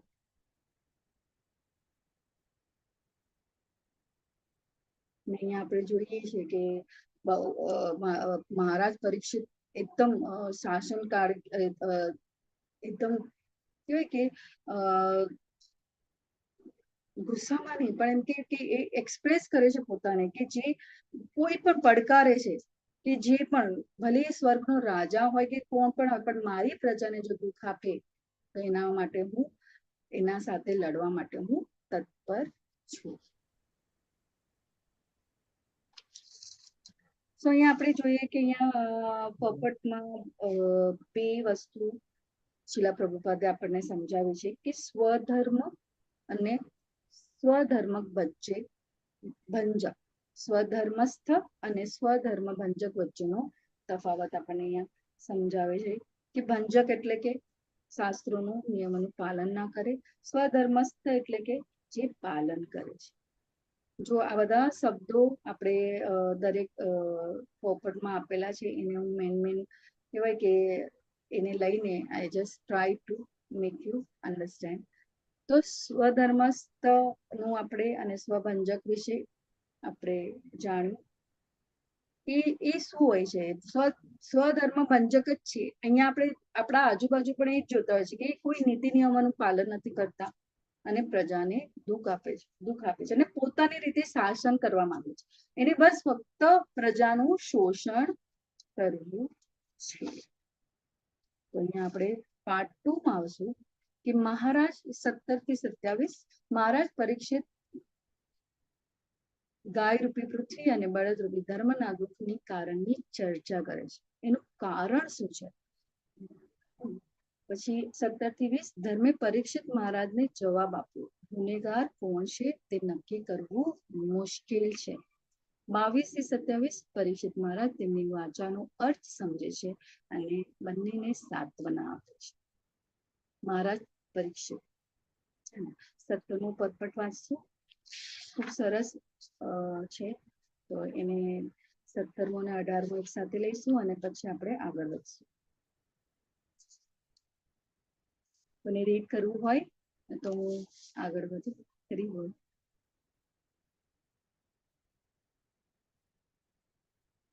ધર્મ ઉવાચ એતદ્વઃ પાનવેયાનાં યુક્તમાતમ્ય વચ્ચઃ યેષાં ગુણે કૃષ્ણો દોત્યાદૌ ભગવાન કૃત. બુદ્ધિમાન ધર્મ કહ્યું, હમણાં જ તમે બોલાય તે વચન પાંડવને શોભે એવા છે. પાંડવોના ભક્તિ ગુણોથી આકર્ષાઈને પરમેશ્વર ભગવાન કૃષ્ણ પણ દૂત કર્યું હતું. ભાવાર્થ વાંચવો હતો એટલે શ્લોક બોલવો જરૂરી છે. મહારાજ પરીક્ષિતની ખાતરીઓ અને પડકારો એમના સાચા સામર્થ્યની જરા પણ અતિશયોક્તિ નથી. મહારાજે એમ કહ્યું હતું કે સ્વર્ગના દેવતાઓ પણ જો ધર્મભંજક હશે તો તેમના કડક શાસનમાંથી બચી શકશે નહીં. આ તેમનો જૂઠો ગર્વ ન હતો, કારણ કે ભગવાનનો ભક્ત ભગવાનના જેટલો જ કેટલી વાર તો તેમની કૃપાથી તેમના કરતા પણ વધારે શક્તિશાળી હોય છે. અને ભક્તે આપેલું કંઈ પણ વચન તે પાળવાનું ગમે તેટલું મુશ્કેલ હોય તો પણ ભગવાનની કૃપાથી બરાબર પાડી શકાય છે. પોતાની શુદ્ધ નિર્મળ ભક્તિથી અને પૂર્ણ શરણાગતિથી પાંડવોએ સારથી બનવાનું ભગવાન માટે શક્ય બનાવ્યું. કેટલી વાર તેમના સંદેશ વાહક થવાનું પણ શક્ય બનાવ્યું. ભગવાને પોતાના ભક્તો માટે કરેલા આવા કાર્યો ભગવાનને માટે આનંદદાયક હોય છે, કારણ કે ભગવાન પોતાના શુદ્ધ ભક્તોની સેવા કરવા ઈચ્છે છે. આવા ભક્તોના જીવનમાં પૂર્ણ પ્રેમ અને નિષ્ઠાથી ભગવાનની સેવા કરવા સિવાય બીજું કોઈ કામ હોતું નથી. અર્જુનના પૌત્ર અને ભગવાનના પ્રખ્યાત સખા સેવક મહારાજ પરીક્ષિત પોતાના પિતા માનસ જેવા ભગવાનના શુદ્ધ ભક્ત હતા, અને તેથી તેઓ જ્યારે નિરાધાર અવસ્થામાં માતાના ઉદરમાં હતા અને અશ્વત્થામાના બ્રહ્મશાસ્ત્ર વડે તેમના ઉપર હુમલો થયો હતો, ત્યારથી જ ભગવાન તેમની સાથે હતા. ભક્ત હંમેશા ભગવાનના રક્ષણમાં જ હોય છે, અને તેથી મહારાજ પરીક્ષિત આપેલું રક્ષણનું વચન કદી નિરર્થક હોઈ શકે નહીં.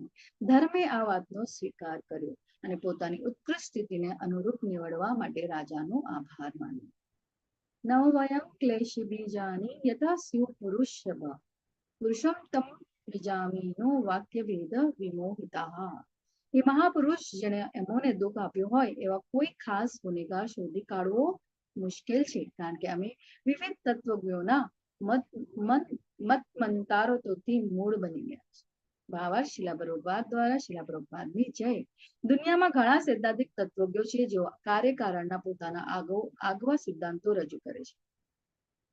ખાસ તો દુઃખના કારણને વિવિધ જીવો પર પડતા તેના પ્રભાવ. હા, લઈ લો માતાજી. હા, લઈ લો. હરે કૃષ્ણ. હા, હરે કૃષ્ણ માતાજી. દંડવત પ્રણામ. ખાસ તો દુઃખના કારણ અને વિવિધ જીવો પર પડતા તેના પ્રભાવોને લીધે સિદ્ધાંતો રજૂ કરે છે. સામાન્ય રીતે મનુષ્ય 6 તત્વગામીઓ છે. ઘણા વૈશેષિક ન્યાય દર્શનના કરતા, ગૌતમ તર્કશાસ્ત્રના કરતા, પતંજલિ યોગ દર્શનના કરતા, કપિલ સાંખ્ય દર્શનના કરતા, જૈમિની કર્મ મીમાંસાના કરતા અને વ્યાસદેવ વેદાંત દર્શનના કરતા.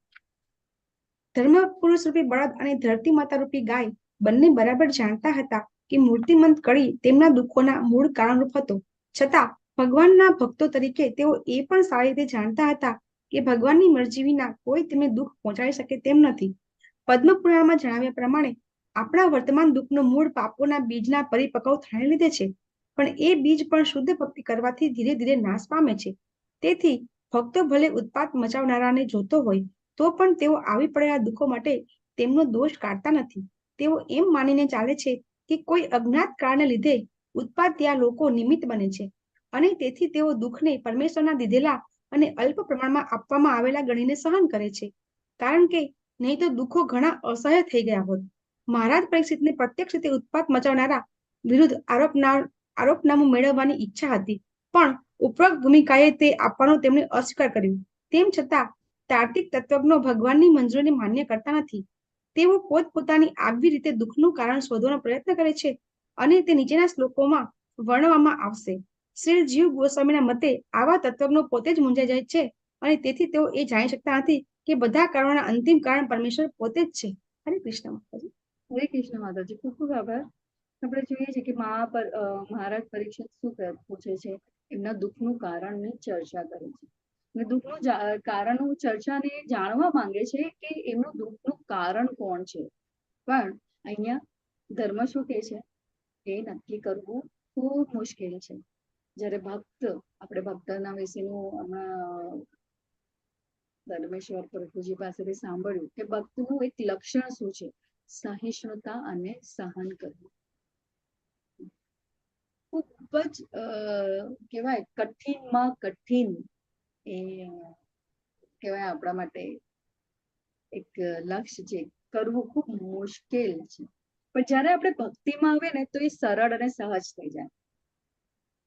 આજે જ્યારે હું ધર્મેશ્વર પ્રભુજી સમજાવતા હતા ત્યારે હું વિચારતી હતી કે આપણે એક નેમ લિસ્ટ લખવી જોઈએ કે આપણા જીવનમાં કોણ એવું છે કે જેના લીધે આપણે દુઃખી થયા, પાસ્ટ, પ્રેઝન્ટ જે બી છે, અને you should note down those names, write down those names.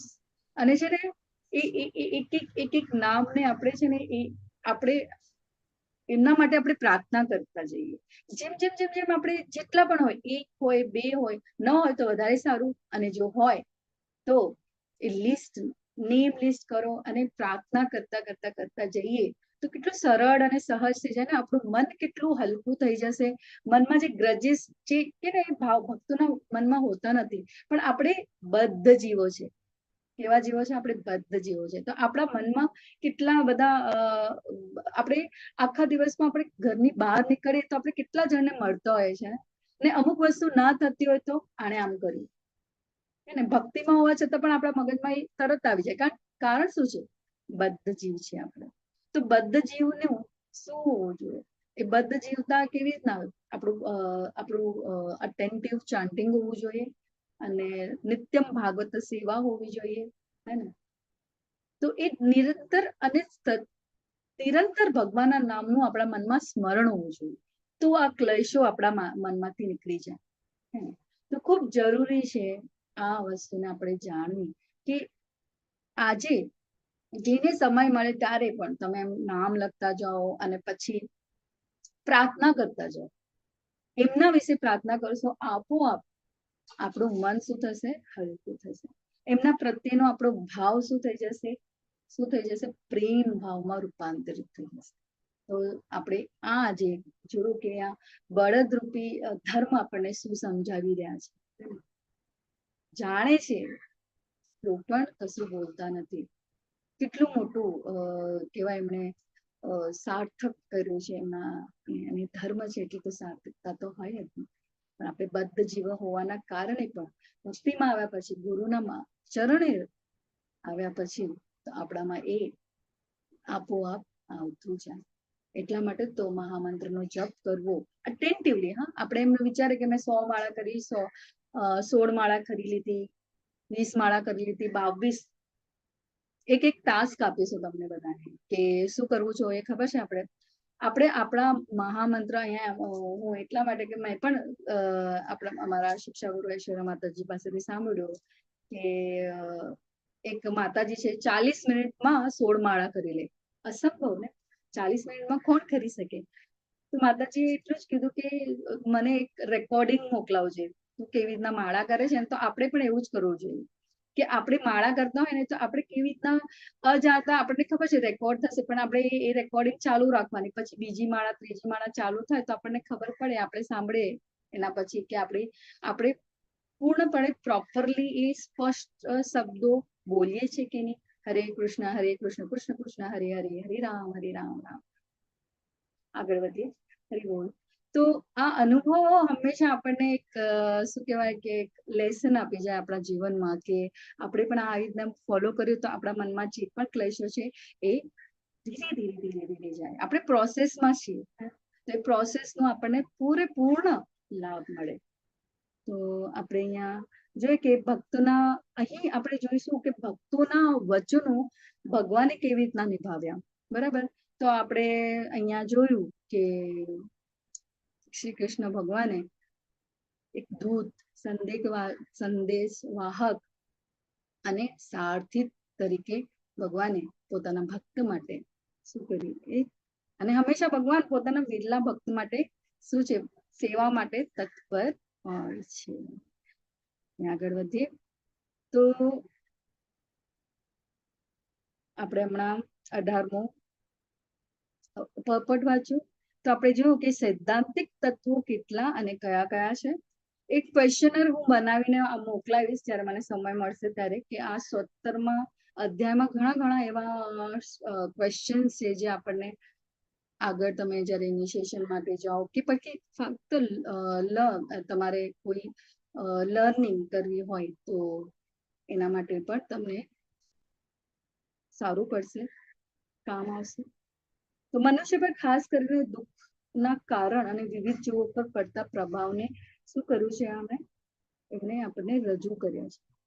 અને શા માટે સિદ્ધાંતો રજૂ કરવામાં આવે છે. આમાં સ્પેસિફિકલી 4 રેગ્યુલેટિવ પ્રિન્સિપલ્સ, આ સ્તંભ, ધર્મના સ્તંભના વિશેની ચર્ચા કરવામાં આવી છે. અને ભગવાનના ભક્તો શું જોવે છે, પોતાના જીવનમાં આવતી કોઈ પણ પરિસ્થિતિને કેવી રીતે જોવે છે. એટલે જેમ કે છે ને કે નક્કી કરવું ખૂબ જ મુશ્કેલ છે. અને બીજા બધા તત્વો ગયે શું તારણ કાઢ્યા કે દુઃખનું કારણ શું છે. તો દુઃખનું કારણ છે બધા દુઃખ અને સુખનું કારણ સકામ કર્મ છે. કર્મ અનુસાર બદલો મળે છે. અને નાસ્તિક ભૌતિકવાદી શું માને છે, ભૌતિક પ્રકૃતિ સર્વ કારણોનું કારણ છે. પછી ચોથું છે નિર્વિશેષવાદીઓએ લોકોને શું સમજાવે છે કે દિવ્ય બ્રહ્મ તેજ બધા કારણોનું કારણ છે. અને આપણે જ્યારે ભગવદ ગીતામાં પોપટમાં આપણને શું સમજાવવામાં આવ્યું છે કે કર્મ સ્વતંત્ર નથી, કારણ કે કર્મ કોઈ કર્તા દ્વારા થાય છે. તેથી કર્તા પોતે તેના સુખ દુઃખનું કારણ છે. જો આ જ્ઞાન મળી જાય તો જીવન ખૂબ સરળ અને સહેલું છે. તો આગળ વધીએ, આપણે 21મો પોપટ રીડ કરશું. હરે કૃષ્ણ માતાજી. 21મો શ્લોક અને ભાવાર્થ, અનુવાદ ભાવાર્થ. હરે કૃષ્ણ માતાજી. હરે કૃષ્ણ. ઓકે, હરે કૃષ્ણ.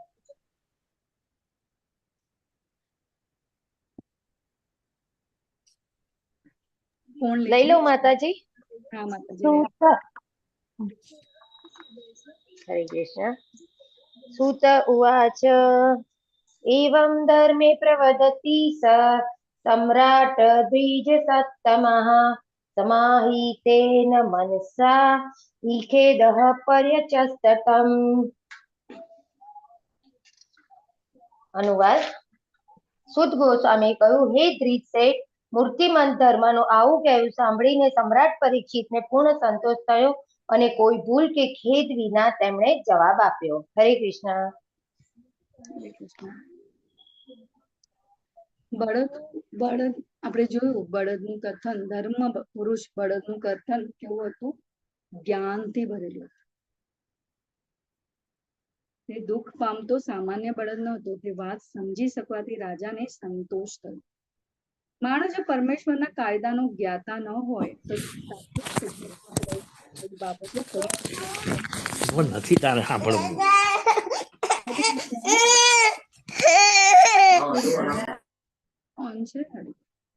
તો સમ્રાટ પણ એટલા જ વિચક્ષણ હતા. તેથી શંકાઓ કે ભૂલો વિના તેમણે મુદ્દાસર જવાબ આપ્યો. ખૂબ સરસ. આપણે જોઈએ કે વૈષ્ણવ ભક્તો કેવા હોય, એ વિચારે કે ભગવાનની મરજી વિના કઈ બની શકતું નથી. તેઓ પરમ સંચાલક છે. અને ભગવદ ગીતાના 15મા અધ્યાયમાં 15મા શ્લોકમાં પણ આપ્યું છે કે સર્વવ્યાપક પરમાત્મા રૂપે તેઓ દરેકના હૃદયમાં રહેલા છે અને બધા કાર્યોના સાક્ષી રૂપે નિહાળે છે.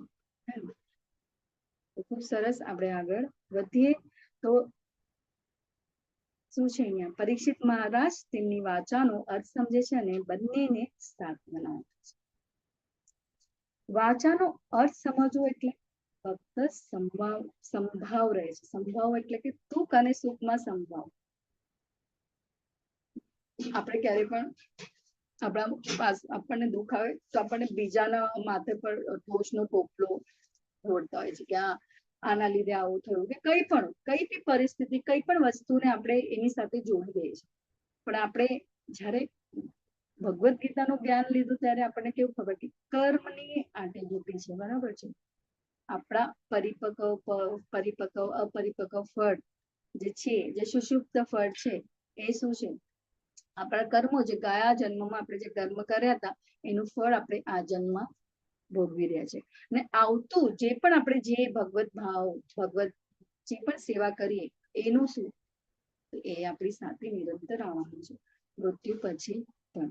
જો શરીરની જે આપણી જે આપણે છે ને હું આ છું, જ્યારે એ ભાવ આપણામાં આવે ને તો પછી એ ક્યારે પણ આપણને આપણી સ્પિરિચ્યુઅલ આધ્યાત્મિક જર્નીમાં એ કહેવાય ને પથ્થર બની જાય છે.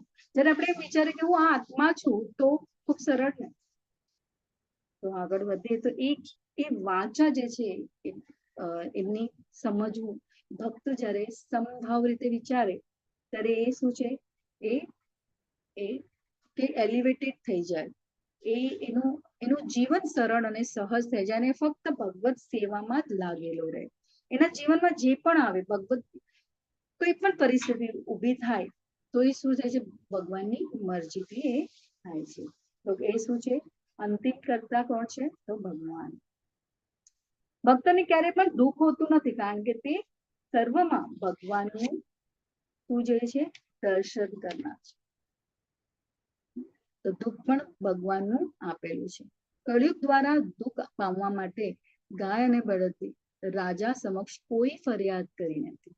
બળદની અસામાન્ય વર્તણૂકથી રાજા નિષ્કર્ષ પર આવ્યા કે બળદ પોતે સાક્ષાત ધર્મ જ હતા, કારણ કે ધર્મની સૂક્ષ્મ બાબતો અન્ય કોઈ સમજી શકે નહીં. તો આપણે 24મો શ્લોક લઈશું. હરે કૃષ્ણ. હરે કૃષ્ણ માતાજી, હું લઉં. લઈ લો માતાજી. હરે કૃષ્ણ. તપઃ શૌચમ દયા સત્યમ ઇતિ પાદાકૃતે કૃતાઃ અધર્મ ક્ષેત્રયો ભગ્ના.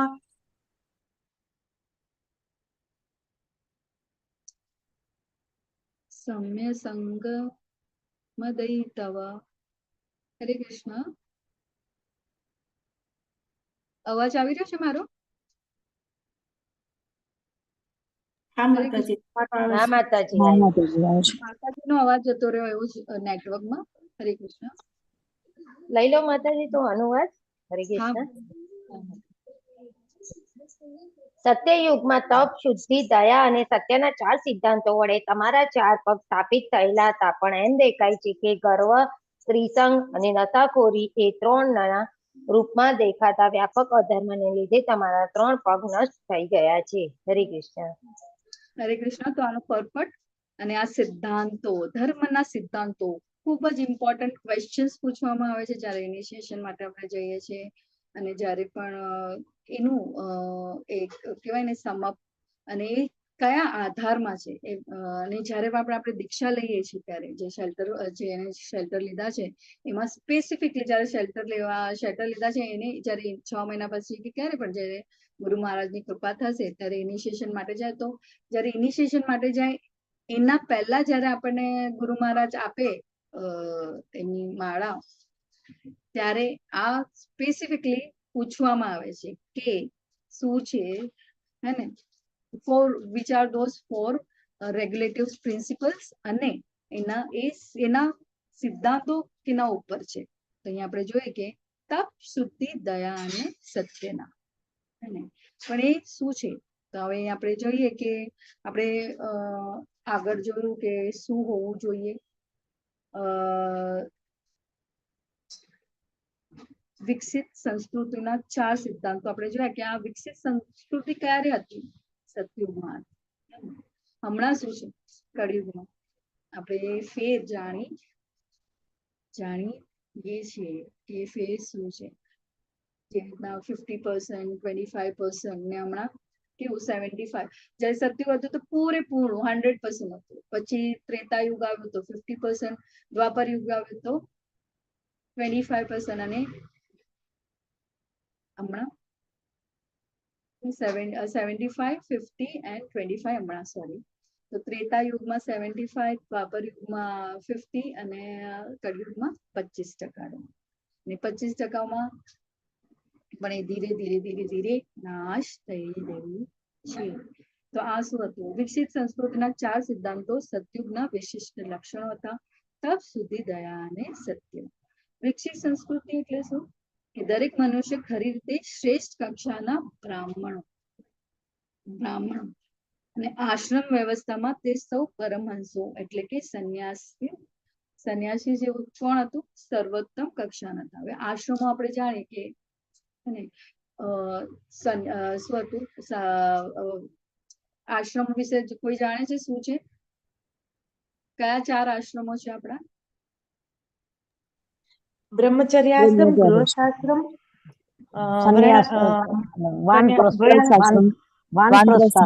વાનપ્રસ્થાશ્રમ અને સંન્યાસાશ્રમ. સરસ.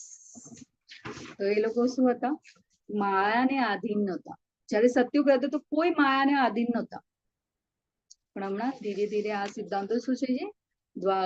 ત્રેતા યુગ, દ્વાપર યુગ અને પછી કળિયુગમાં તો પૂરું શું થયું? ચોથા ભાગનું બાકી રહ્યું, એટલે કે 25%.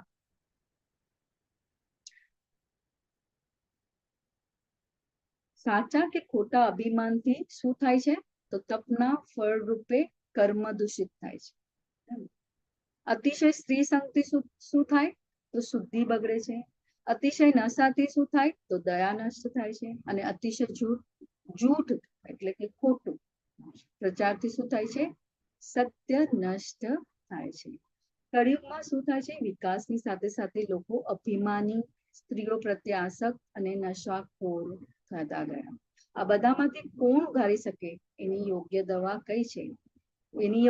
કઈ છે? હરી બોલ. હમણાં આપણે શું કરી રહ્યા છે? ભાગવત અધ્યયન, ભાગવતનું શ્રવણ અને હરિકૃષ્ણ મહામંત્રનો જપ. ભાગવતના સિદ્ધાંતોનો ઉપદેશ આપવાથી લોકો આપમેળે અંતર્બાહ્ય એટલે અંતરથી, બાહ્ય રીતે તો આપણે બધી જ રીતે સુખ સંપન્ન છીએ, પણ અંતરથી આપણા મનમાં જે ક્લેશો છે એને કેવી રીતના આપણે દૂર કરી શકીએ? તો નિત્યમ ભાગવત સેવદા દ્વારા. તો શુદ્ધ દુઃખી પ્રત્યે આપણે શું થવું જોઈએ? દયાળુ. અને રોજના વર્તનમાં સત્યશીલતા હોવી જોઈએ, ખૂબ જરૂરી છે. જો એ જ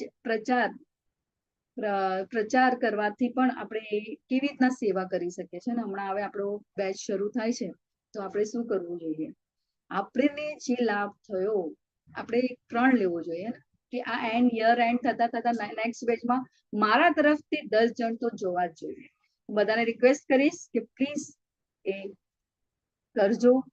ફક્ત આપણામાંથી જો આપણે આટલા જેટલા પણ છે એમાંથી 10 જણને લઈએ તો આપણું કેટલું જે પૂજનીય નમાનિષ્ઠ દાસ પ્રભુનું જે આંદોલન છે ને, લોકો ઘરે ઘરે બધાના પહોંચવાનું અને બધાના જીવનનો ઉદ્ધાર કરવાનું, એમાં આપણે ભાગીદાર બનીએ. તો આપણે કેવી રીતના શુદ્ધ શરીર અને મનથી બંને આપણે ભગવાનની સેવા કરવી ખૂબ જરૂરી છે. અમુક વખતે શરીરની સ્વચ્છતા સાથે હોય છે, પણ મનની જે સ્વચ્છતા હોવી જોઈએ એ ખૂબ જરૂર છે. એના વગર કઈ થાય નહીં. તો એ કેવી રીતના થાય? તો ભગવાનના ગુણગાન ગાવાથી થાય. આપણું મન કેવી રીતના સાફ થાય? આપણું મન કેવી રીતના પવિત્ર થાય? તો ભગવાનની લીલાઓ બોલીને. જે રીતના આપણે ઘણા બધા જણ છે, હું પ્રોસ્પેક્ટ જોઈ રહી છું, પ્રીચિંગમાં ખૂબ સરસ રીતે કરી રહ્યા છે. લેવલ 2 બધા સમજાવી રહ્યા છે. ભાગવતમ હું એટલું સરસ નથી સમજાવી શકતી, પણ લોકો જેને ક્યારે પહેલી વાર પ્રીચિંગ કરી રહ્યા છે, એટલું સરસ ભગવાનની જે ગુણગાન કરી છે, લીલાઓનું જે ભગવાનનું કરી રહ્યા છે, સેવા આપી રહ્યા છે, ખૂબ સરસ, ખૂબ સરસ. તો એ કેવી રીતના? તો ભાગવત ધર્મના પૂર્વ સ્થાનની માનવ સંસ્કૃતિની આ બધા અનિષ્ટોથી ભોગ બચાવી શકાશે. એને નિત્યમ ભાગવત સેવા. તો આપણને જે લાભ મળ્યું છે એ બીજાને પણ લાભ મળે. તો જયારે ભગવાન અવતાર રૂપે હાજર હતા ત્યારે ખૂબ જ શું હતું? પાવન પદ ચિહ્નો હતા. હે ને? 26મા પરપટનું આ નિષ્કર્ષ છે. શું છે? કે બધાનું કલ્યાણ થતું. અને કેવા? તો બંને પ્રકારના બાળકોની દયાજનક સ્થિતિ જોઈને કોણ આંસુ સારે છે? હવે એ જયારે ભગવાન હતા ત્યારે ખૂબ સારું હતું, પણ ધીરે ધીરે શું થતું? કે કળિયુગ આવી ગયો. કળિયુગની શરૂઆત થઈ તો શું થયા? કયા પ્રકારના? તો માનવ અને પશુ એ બંને પ્રકારના બાળકોની દયાજનક સ્થિતિ થઈ ગઈ અને એ જોઈને ગાય માતા શું કરે છે? આંસુ સારે છે. પરંતુ પ્રજાને શ્રીમદ ભાગવતમનું પદ્ધતિસર શિક્ષણ આપવામાં આવે તો ભ્રષ્ટાચાર, લાંચ, રૂશ્વત અને કાળા બજારનું સ્નિગ્ધ વાતાવરણ નષ્ટ થશે. ખૂબ જ સરસ. તો આપણે ક્વેશ્ચન છે કે અભિમાનથી શું થાય? અભિમાનથી શું થાય? સ્ત્રી સંગથી શું બગડે? જૂઠા પ્રચારથી શું નષ્ટ થાય? અને નશાથી શું નષ્ટ થાય? આ ઇમ્પોર્ટન્ટ ક્વેશ્ચન છે. એનો આન્સર મને હમણાં જોઈશે. તમને બધાને ખબર છે કે અભિમાનથી શું થાય? પતન. તપનું શું થાય? તપ શું થાય? તપ નષ્ટ થાય. તપ નષ્ટ થાય. એટલે જો આપણે થોડું ક્યારેક પણ હવે એમ થાય ને, ક્યારેક આપણે પણ આજે આપણે બધા આ પ્લેટફોર્મમાં છીએ એટલે વાત કરી શકીએ કે ક્યારેક આપણને એમ થાય કે મારે તો જો આ માળા થઈ ગઈ કે આમ, પણ એ તપ આપણે ભગવાનને અહેતુક સેવા કરી છે એમાં પણ આપણે શું થવું છે? નમ્ર થવું જોઈએ. અને અભિમાનથી શું થાય? એ તો અભિમાનથી તો લોકોનું પતન જ થાય છે. સ્ત્રી સંગથી શું બગડે? તો શુદ્ધિ બગડે. જૂઠના પ્રચારથી શું નષ્ટ થાય? તો સત્ય નષ્ટ થઈ રહ્યું છે. અને નશાથી શું નષ્ટ થાય? દયા નષ્ટ થાય. ને 4 રેગ્યુલેટિવ પ્રિન્સિપલ પ્લીઝ કોઈ કહે છે મને? એક પછી એક 4. હરે કૃષ્ણ માતાજી. હરે કૃષ્ણ. લઈ લો માતાજી. હરે કૃષ્ણ. હા, તમે લઈ લો. હા, માંસાહારનો ના ત્યાગ માતાજી. કરવો. હા, હરે કૃષ્ણ. હરે કૃષ્ણ. માંસાહારનો ત્યાગ કરવો, જુગારનું સેવન, જુગારનો રમવો, નશાનું સેવન ન કરવું અને વ્યભિચાર ન કરવો. ખૂબ સરસ. તો આ 4 રેગ્યુલેટિવ પ્રિન્સિપલ અહીંયા જેટલા પણ છે એને બધાને આપણને આવડતા જ હશે, પણ એનું આ સ્તંભ આધાર જે છે, તપ, શુદ્ધિ અને દયા, એના એ આધાર સ્તંભના શું શા માટે છે એનું. હરે કૃષ્ણ માતાજી. હરી બોલ. બોલો માતાજી. માતાજી, માંસાહાર કરવાથી દયા જતી રહે છે, નશો કરવાથી તપસ્યા ભંગ થાય છે, ને વ્યભિચારથી પવિત્રતાનો નાશ થાય છે, અને જુગારથી સત્યતાનો નાશ થાય છે. ખૂબ સરસ માતાજી. તો હરી બોલ. માતાજી હરે કૃષ્ણ. આપણે ઇનિશિયેશન નું અમારે જયારે હતા ને ત્યારે ક્વેશ્ચન આન્સરમાં આ તો ખાસ પૂછે છે, બધાને લગભગ પૂછ્યો તો કે ધર્મના સિદ્ધાંતો અને 4 રેગ્યુલેટરી પ્રિન્સિપલ આપણે કેમ શેના માટે ફોલો કરીએ છીએ, એટલે આ તો ખાસ પૂછે છે. હા માતાજી, અને એટલા માટે આ અધ્યાય ખૂબ જ ઇમ્પોર્ટન્ટ છે અને હું બધાને જ કહીશ કે જરૂરથી આ અધ્યાયને રીડ કરજો. અને રીડ કરવાનું જ છે આપણે. અને એવું નહીં કે આ જ અધ્યાય, બધા જ અધ્યાયોનું રીડ કરવું જરૂરી છે. અને આ આધાર સ્તંભ તો ખાસ કરીને આપણને જાણવો, એટલા માટે હું વચ્ચે ક્વેશ્ચન પૂછી રહી છું કે બધાને એકદમ એને યાદ રહી જાય. કોઈ ઊંઘમાં બી ઉઠાડીને પૂછે ને કે ભાઈ આ બોલો તો આવડવું જોઈએ. ને આ અધ્યાયનું આ એસેન્સ આ છે, 4 રેગ્યુલેટિવ પ્રિન્સિપલ્સ. તો શું કરવાથી લોકોમાં સત્યશીલતા, શાલીનતા જળવાઈ રહે હે ને? તો પદ્ધતિસર અને નિત્યમ ભાગવત સેવક. એટલે આપણે આગળ જોયું. અને આપણે મારો ક્વેશ્ચન પણ અહીંયા હતું કે ધરતી માતા કયા 2 પ્રકારના બાળકોને જોઈને આંસુ સારે છે? હરે કૃષ્ણ માતાજી. હા, માનવ અને પશુ. હરી બોલ. ખૂબ ખૂબ આભાર માતાજી. ખૂબ ખૂબ આભાર. તો આપણે હવે આગળ વધીએ.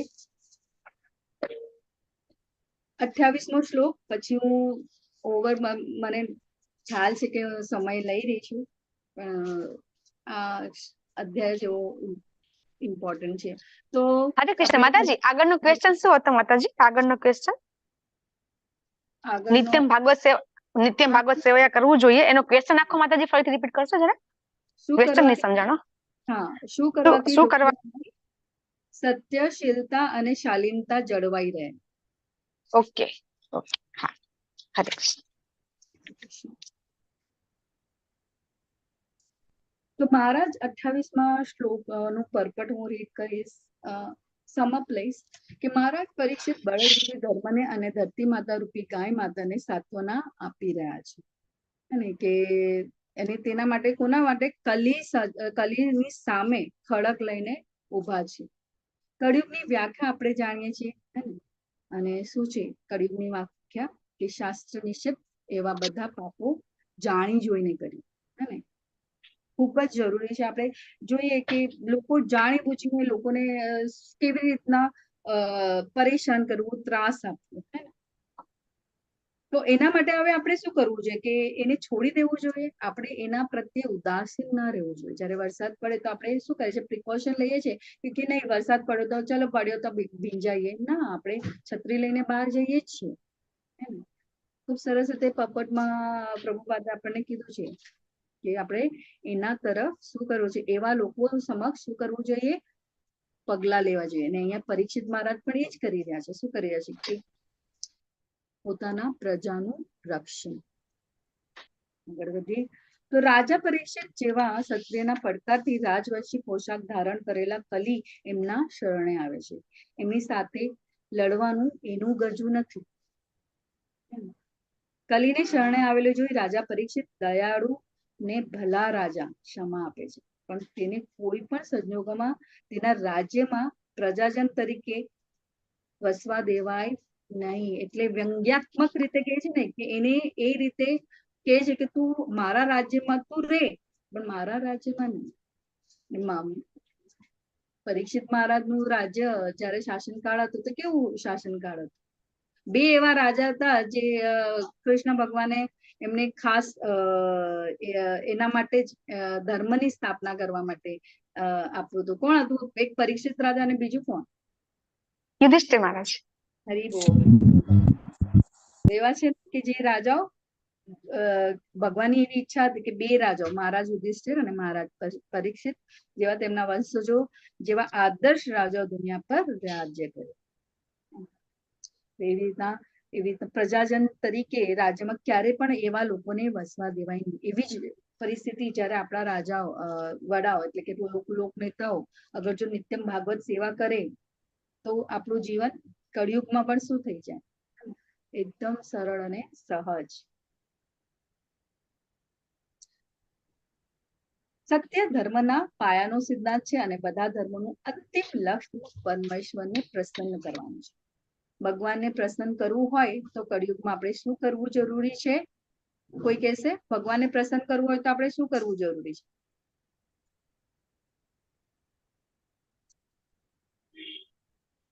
હરે કૃષ્ણ જાપ મંત્ર. હરે કૃષ્ણ જાપ સેવા કરવી જોઈએ. સેવા તો સકીર્તન યજ્ઞ કોણે આપ્યું તો આપણને? સકીર્તન યજ્ઞ ચૈતન્ય મહાપ્રભુ. ચૈતન્ય મહાપ્રભુજી. ચૈતન્ય મહાપ્રભુ. કીર્તન યજ્ઞ કરવો ખૂબ જરૂરી છે કે આપણા માટે કળિયુગમાં, પહેલા તો સતયુગમાં ખૂબ સરળ સહજ ત્રેતાયુગ જોયું, આપણે દ્વાપર યુગ જોયું, અને હવે અહીંયા કળિયુગમાં આપણને શું કરવું છે? ભગવાનને પ્રસન્ન કરવા માટે આપણે કીર્તન યજ્ઞ કરવું જોઈએ. 35 થી 27 પરીક્ષિત મહારાજે કલીને પોતાનું રાજ્ય છોડવાનું કહ્યું. એટલે ભગવાન પરીક્ષિત મહારાજ કહે છે કે હવે તારે અહીંયા રહેવાનું નહીં. એ શરણે આવે છે અને પછી પરીક્ષિત મહારાજ કહે છે કે તારે આ રાજ્ય છોડવાનું. 35 થી 37 માં ભયભીત થયેલો કલી પોતાના માટે કયા સ્થળો અથવા નિવાસ કરવાની પરવાનગી માંગે છે? તો એમાં આ છે કે 35મો પોપટ ખૂબ જરૂરી છે રીડ કરવાનો. તો આપણે થોડું સમય કાઢીને લઈએ. મને ખબર છે 9:22 થઈ છે, કઈ વાંધો નહીં. તો હું કન્ટિન્યુ કરું તો પછી મારે 45 છે, આપણે 35 10 શ્લોક સુધી છે. 2 શ્લોક જ ઇમ્પોર્ટન્ટ છે, પછી આપણે આગળ વધી જઈશું. તો હું કોઈ વાંચતું હોય તો પ્લીઝ હરે કૃષ્ણ એ સેવા લેશો.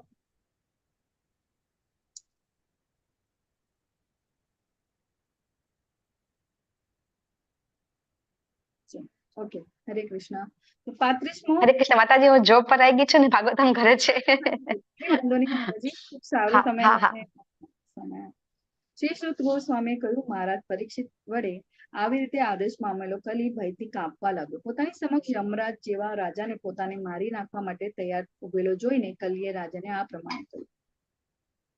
બાવા શિલા પ્રભુપાદ દ્વારા શિલા પ્રભુપાદની જય. પોતાના હુકુમનો અનાદર કરે તો રાજા કલીને તરત જ મારી નાખવા માટે તૈયાર હતા.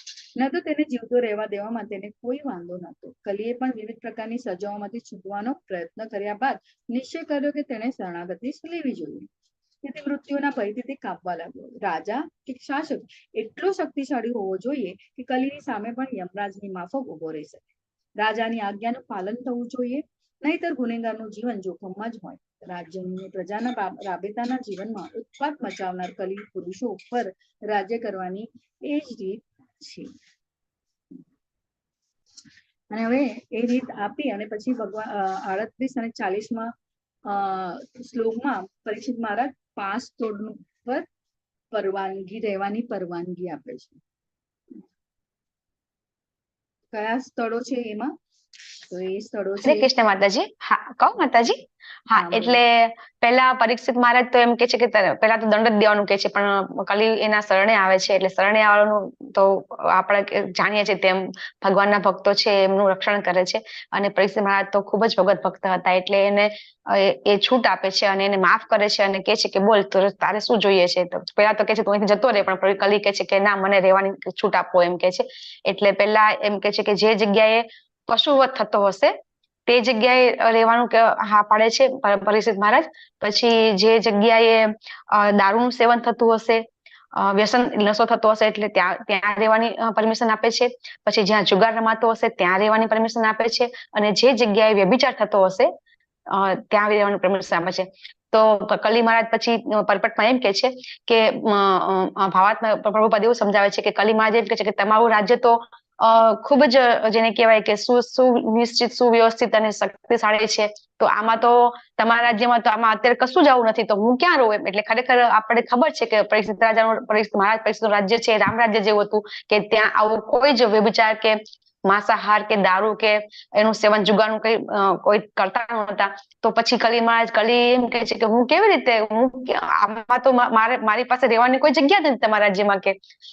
એટલા પછી પરીક્ષિત મહારાજ એમને કહે છે કે સારું, તો પછી હવે હું તને કે જ્યાં સોનું હશે ને ત્યાં રહેવાની પરમિશન આપું છું એમ. એટલે પછી કલી મહારાજને કલીને પરીક્ષિત મહારાજ સુવર્ણમાં રહેવાની જગ્યા આપે છે. હરે કૃષ્ણ માતાજી. હરી બોલ. તો જ્યાં સોનું હોય ત્યાં શું હોય? એને પામવા માટે શું થાય? લોકો શું કરે? એ નાણું ઓટોમેટિક, હા, સોનું આવે એટલે પછી બધું ત્યાં આવી જાય છે એવું ભાવાત્મા પ્રભુપાદજી કહે છે કે સોનું જેની પાસે ભેગું થાય એટલે પછી એ માંસાહારી કરવા લાગે, દારૂનું સેવન કરવા લાગે. એટલે જેની પાસે સંપત્તિ આવે એટલે એ વિનાશના પંથે જવાની શક્યતા રહે છે. હરે કૃષ્ણ. ખૂબ ખૂબ આભાર માતાજી, તમે મારું જોબ એકદમ ઈઝી કરી નાખ્યો. હવે આપણે જઈએ 41માં. માનવ સમાજના 4 આગેવાનોએ ક્યાં સાવધ રહેવું જોઈએ? હવે માનવ સમાજના 4 આગેવાનો કયા કયા અને કોણ કોણ છે? આપણે જોઈએ અહીંયા કે બ્રાહ્મણો, સંન્યાસીઓ, લોકનાયકો અને રાજાઓ. હવે બ્રાહ્મણો શું આપે? ધર્મ ઉપદેશકો આપે. સંન્યાસીઓ શું કરે? સમાજના બધા વર્ગો અને આશ્રમનો આધ્યાત્મિક ગુરુઓ, કે આપણને જીવવું કેવી રીતના અને આપણા જીવનનું પરમ સત્ય શું છે મનુષ્ય જીવનનું. અને લોકનાયકો અને રાજાઓ શું કરે? ભૌતિક કલ્યાણ માટે જવાબદાર છે. ભૌતિક એટલે કે આ મટીરિયલ વર્લ્ડ, ઉન્નતિ, જે આપણને સુખ સાહેબી એટલે કમ્ફર્ટ ઝોન, એના માટે. પણ પછી એમણે શું કરવું જોઈએ? આગળ ક્યાં સાવધ રહેવું જોઈએ? તો અધર્મથી દૂર રહેવું જોઈએ, અનૈતિક સ્ત્રી સંગથી બચવું જોઈએ અને સત્યથી અસત્યતાથી બચવું જોઈએ. તો અગર જો બ્રાહ્મણ સત્યશીલ ન હોય તો એ બ્રાહ્મણ હોવાનો તેનો દાવો તરત જ શું થઈ જાય છે? નષ્ટ થઈ જાય છે. સંન્યાસી અનૈતિક સંબંધ રાખતો હોય તો તે જૂઠો ઠરે છે. ને રાજા કે લોકનાયક અભિમાની કે દારૂ કે ધૂમ્રપાન કે વ્યસની હોય તો લોક કલ્યાણના કાર્યો કરવા માટે ગેરલાયક બને છે. આ બધી જ વસ્તુઓ આપણે જોઈ રહ્યા છે કળિયુગમાં. અને બ્રાહ્મણ, સંન્યાસી અને પણ ગુરુ શિષ્ય પરંપરા દ્વારા આવતા બોનોફાઇડ ગુરુના અંડરમાં આપણે જો માર્ગદર્શન મેળવીએ તો આપણા માટે શું કેટલું સરળ થઈ જાય જીવનનું લક્ષ્ય પામવું. એટલે ખૂબ જરૂરી છે કે માનવ સમાજના 4 આગેવાનોએ ક્યાં સાવધ રહેવું. તો ખૂબ સરસ અહીંયા પપટમાં શિલા પ્રભુપાદાએ કીધું કે બ્રાહ્મણ ધર્મ ઉપદેશકો હોય છે. આધ્યાત્મિક જીવન હોય, સ્પિરિચ્યુઅલ જીવન હોય તો શું હોય? એ આપણને આપણી આત્માને શું કરે? પ્યોરિફાય કરે છે.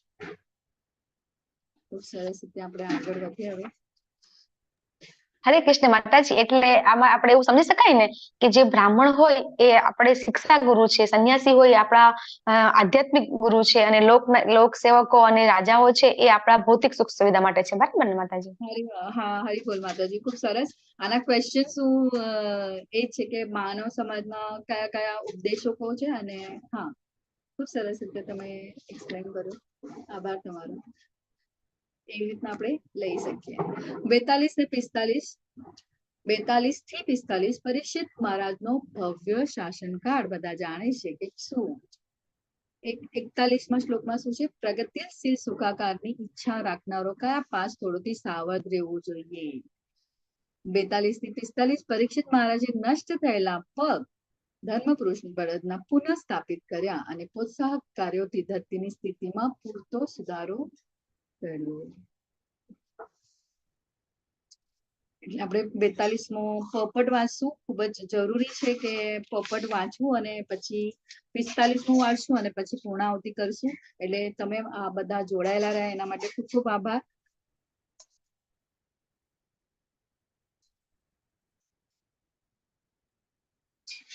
વૃષસ્ય નષ્ટામ સ્ત્રીન પાદાન તપસોચમ દયામિતિ પ્રતિસંતમ આશાસ મહિં ચ સમવર્ધયત.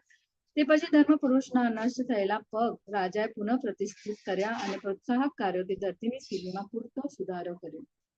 કલીના માટે અમુક સ્થળનો નિર્દેશ કરીને મહારાજ પરીક્ષિત કલીને ખરી રીતે છેતર્યું. વ્યંગ્યાત્મક રીતે, એકદમ પ્રેક્ટિકલી, એકદમ એને ડિપ્લોમેટિકલી આપણે કહી શકીએ. તે કલી બળદના રૂપમાં, ધર્મ અને ગાયના રૂપમાં પૃથ્વીની હાજરીમાં તેઓ ખરેખર પોતાના રાજ્યની સામાન્ય સ્થિતિને પામી ગયા, અને તેથી તપ, પવિત્રતા અને દયાએ ધર્મના પગને પુનઃ સ્થાપિત કરવા માટે તેમણે તત્કાળ પગલાં લીધા. દુનિયાની પ્રજાના સામાન્ય લાભ માટે તેમણે જોયું કે સુવર્ણ જથ્થાનો સ્થિરતા માટે ઉપયોગ કરવામાં. સોનું એ જૂઠ, નશાખોરી, વ્યભિચાર, દુશ્મનાવટ અને હિંસાનું જનક છે. પણ યોગ્ય રાજા, લોકનેતા, બ્રાહ્મણ કે સંન્યાસીના ઉચિત માર્ગદર્શનમાં એ જ સોનાનો ઉપયોગ બળદ ધર્મ પુરુષના નષ્ટ પાદોને પુનઃસ્થાપિત કરવા માટે થઈ શકે છે. તેથી પોતાના દાદા અર્જુનની માફક મહારાજ પરીક્ષિતે કલિયુગના વલણો માટે રાખેલું ગેરકાયદેસરનું બધું સોનું એકઠું કરી લીધું અને શ્રીમદ ભાગવતમના ઉદ્દેશ મુજબના કીર્તન યજ્ઞમાં તેનો ઉપયોગ કર્યો. અમે પહેલા સૂચવ્યું તે પ્રમાણે માણસના સંચિત ધનના વિતરણ અર્થે 3 ભાગ કરવા જોઈએ. અડધો ભાગ ભગવાનની સેવા માટે, પા ભાગ કુટુંબીજનો માટે, અને પા ભાગ અંગત જરૂરિયાતો માટે.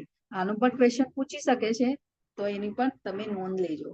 ભગવાનની સેવામાં અથવા કીર્તન યજ્ઞો દ્વારા સમાજના આધ્યાત્મિક જ્ઞાનના પ્રચાર માટે અડધો ભાગ ખર્ચવો તે માનુષી દયાનું મહત્તમ નિદર્શન છે. દુનિયાના લોકો સામાન્ય રીતે આધ્યાત્મિક જ્ઞાનની બાબતમાં, ખાસ કરીને ભગવાનની ભક્તિની બાબતમાં અંધારામાં હોય છે, અને તેટલા માટે ભક્તિ માર્ગની વ્યવસ્થિત આધ્યાત્મિકતાનો પ્રચાર કરવો એ આ દુનિયામાં દર્શાવી શકાય તેવી શ્રેષ્ઠ દયા છે.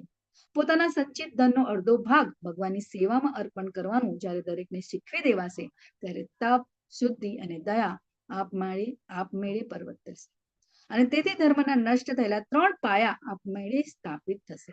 જ્યારે તપ, પવિત્રતા, દયા અને સત્ય પૂરતા પ્રમાણમાં પ્રવર્તશે, ત્યારે ધરતી માતા પૂર્ણ પ્રસન્ન થશે અને માનવ સમાજમાં પ્રવેશવાની કલીને તક મળશે નહીં.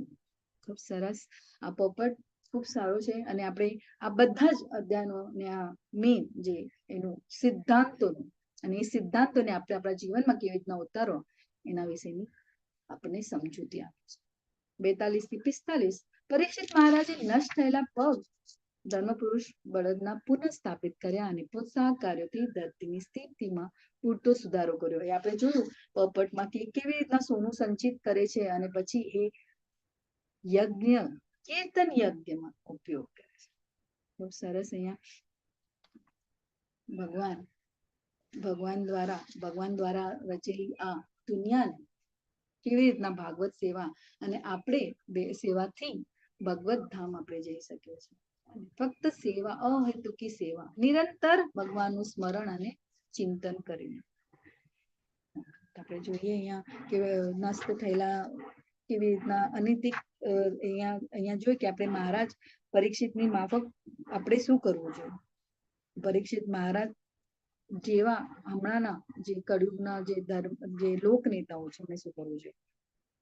નિત્યમ ભાગવત સેવા કરીને નિયમોનું પાલન કરવું જોઈએ અને એવા લોકોને એવા લોકોનો નિકાલ કરવો જોઈએ જેથી કરીને આપણે જે અહીંયા જે માનવ સર્જિત કહેવાય દુઃખોને આપણે સહન ના કરવું પડે. એટલે ભગવાને શું કર્યું, પરીક્ષિત મહારાજે કહ્યું કે અમુક જગ્યા ફાળવી આપી, પણ વાસ્તવમાં કલીનું શું થયું, એને એવી જગ્યા મળી જ નહીં. કારણ કે મહારાજ પરીક્ષિત એ જોવા માટે બરાબર સાવધાન હતા કે જુગાર, દારૂ, વ્યભિચાર અને પશુ વધના સ્થળ હોય જ નહીં. પણ અહીંયા શું છે, આધુનિક વહીવટકારો છે એ શું કરે છે, એ એવું ઈચ્છતા જ નથી. કે વિચારે છે કે મૂર્ખ પ્રજા છે, અમે મજા કરીએ અને મૂર્ખ પ્રજાને જે સહન કરવું, જે ખોટું થાય, જે થાય એ કરતા રહે. તો આપણે એના માટે એ પરિસ્થિતિને અગર જો કંટ્રોલમાં કરવી હોય તો આપણે શું કરવું જોઈએ, એ પરિસ્થિતિને અનુકૂળ બનાવવા માટે આપણે બધા જુગારખાના, મયખાના, વેશ્યાગૃહો અને અસત્યના ધામ બંધ કરી દેવા જોઈએ અને શ્રીમદ ભાગવતમના કેટલાક વ્યવહારિક બોધપાઠો આપણે આપણા જીવનમાં ઉતારવા જોઈએ. છેલ્લો શ્લોક. ઇથમ ભૂત અનુભાવ અયમ અવિન્યુસુતાનુપા યશલ પાલયત શૂણી यूयम સત્રાય દીક્ષિતા. અનુવાદ. અભિમન્યુના પુત્ર મહારાજ પરીક્ષિત એટલા અનુભવી છે કે તેમના દક્ષ વહીવટ અને આશ્રયને લીધે તારા માટે આવો યજ્ઞ કરવાનું શક્ય બન્યું છે. ભાવાર્થ શિલા પ્રભુપાદ દ્વારા શિલા પ્રભુપાદની જય. બ્રાહ્મણો અને સંન્યાસો સમાજના આધ્યાત્મિક વિકાસની બાબત વિશે પારંગત હોય છે, જ્યારે ક્ષત્રિય સમાજની ભૌતિક શાંતિ અને સમૃદ્ધિ વિશે પારંગત હોય છે. તે બંને સર્વ સુખના આધાર સ્તંભ છે અને તેથી સર્વના કલ્યાણ હેતુ તેમને પરસ્પર સહકાર કરવાનો હોય છે. મહારાજ પરીક્ષિત કલીને પોતાના કાર્યક્ષેત્રમાંથી હાંકી કાઢીને રાજ્યને આધ્યાત્મિક વિકાસ માટે ગ્રહણશીલ કરવા માટે અનુભવી હતા. જો સામાન્ય લોકો ગ્રહણશીલ ન હોય તો તે તેમને આધ્યાત્મિક વિકાસની આવશ્યકતા સમજાવવાનું ઘણું મુશ્કેલ હોય છે. તપ, પવિત્રતા, દયા અને સત્ય એ ધર્મના પાયાના સિદ્ધાંતો દિવ્ય જ્ઞાનમાં વિકાસની ગ્રહણશીલતા માટે ભૂમિકા તૈયાર કરે છે અને મહારાજ પરીક્ષિત આ અનુકૂળ પરિસ્થિતિને શક્ય બનાવી હતી. તેથી નૈમિષારણ્યના ઋષિઓ 1000 વર્ષનો યજ્ઞ કરી શક્યા હતા. એટલે જ રાજ્યની સહાય વિના તત્વજ્ઞાન કે ધર્મના સિદ્ધાંતો પ્રગતિ કરી શકતા નથી. આ સર્વ સામાન્ય કલ્યાણ માટે બ્રાહ્મણો અને ક્ષત્રિયો વચ્ચે સહકાર હોવો જોઈએ. મહારાજ અશોકના વખત સુધી પણ આવી ભાવના પ્રવર્તમાન હતી. ભગવાન બુદ્ધને રાજા અશોકે પૂરતો સહારો આપ્યો હતો અને તેથી તેમનો વિશિષ્ટ જ્ઞાન પદ આખી દુનિયામાં ફેલાયો હતો. આ રીતે શ્રીમદ ભાગવતના પ્રથમ સ્કંદના કલીની સજા અને બદલો નામના 17મા અધ્યાયનો ભક્તિ વેદાંત ભાવાર્થો પૂર્ણ થાય છે. ખૂબ ખૂબ આભાર બધાનો અને તમે જોડાયેલા રહ્યા એના માટેનું ગ્રેટિટ્યુડ. હરિ બોલ. તો આપણે અહીંયા જોઈએ કે ક્વેશ્ચન છે કે કળિયુગની પરિસ્થિતિને અનુકૂળ બનાવવા શું કરવું જોઈએ. બ્રાહ્મણો અને સંન્યાસો સમાજના કયા વિકાસની બાબતે પારંગત હોય છે અને ક્ષત્રિયો શાના માટે હોય છે, એનો ક્વેશ્ચન્સ એન્ડમાં આ છે અને ઘણા એવા ક્વેશ્ચન્સ મેં કર્યા છે. સો આઈ પોસ્ટ. હરે કૃષ્ણ. હરિ બોલ. હરે કૃષ્ણ માતાજી, ખૂબ ખૂબ આભાર. હરે કૃષ્ણ, દંડવત પ્રણામ માતાજી. હરે કૃષ્ણ માતાજી. હરે કૃષ્ણ માતાજી. હરે કૃષ્ણ. હરે કૃષ્ણ. માટે અને મારાથી કોઈ પણ ક્ષતિ નહીં હોય તો મને માફ કરવા વિનંતી. વાંચા કલ્પતરુભ્યશ્ચ કૃપા સિંધુભ્યૈવ ચ પતિતાનાં વૈષ્ણવેભ્યો નમો નમઃ. અનંત કોટી વૈષ્ણવ કી જય. જય શિલા પ્રભુપાદ કી જય. હરે કૃષ્ણ હરે કૃષ્ણ કૃષ્ણ કૃષ્ણ હરે હરે હરે રામ રામ રામ હરે હરે. હરે કૃષ્ણ માતાજી. માતાજી ક્વેશ્ચન હા માતાજી. હા ક્વેશ્ચન પોસ્ટ કરો એટલે અમે સ્ક્રીનશોટ લઈ લઈએ માતાજી. હરે કૃષ્ણ માતાજી, 1 મિનિટ મારે એટેન્ડન્સ પૂરવાની રહી ગઈ છે. હા, લાઈવ સ્ટ્રીમિંગ અચ્છા, આઈ વિલ એબલ ટુ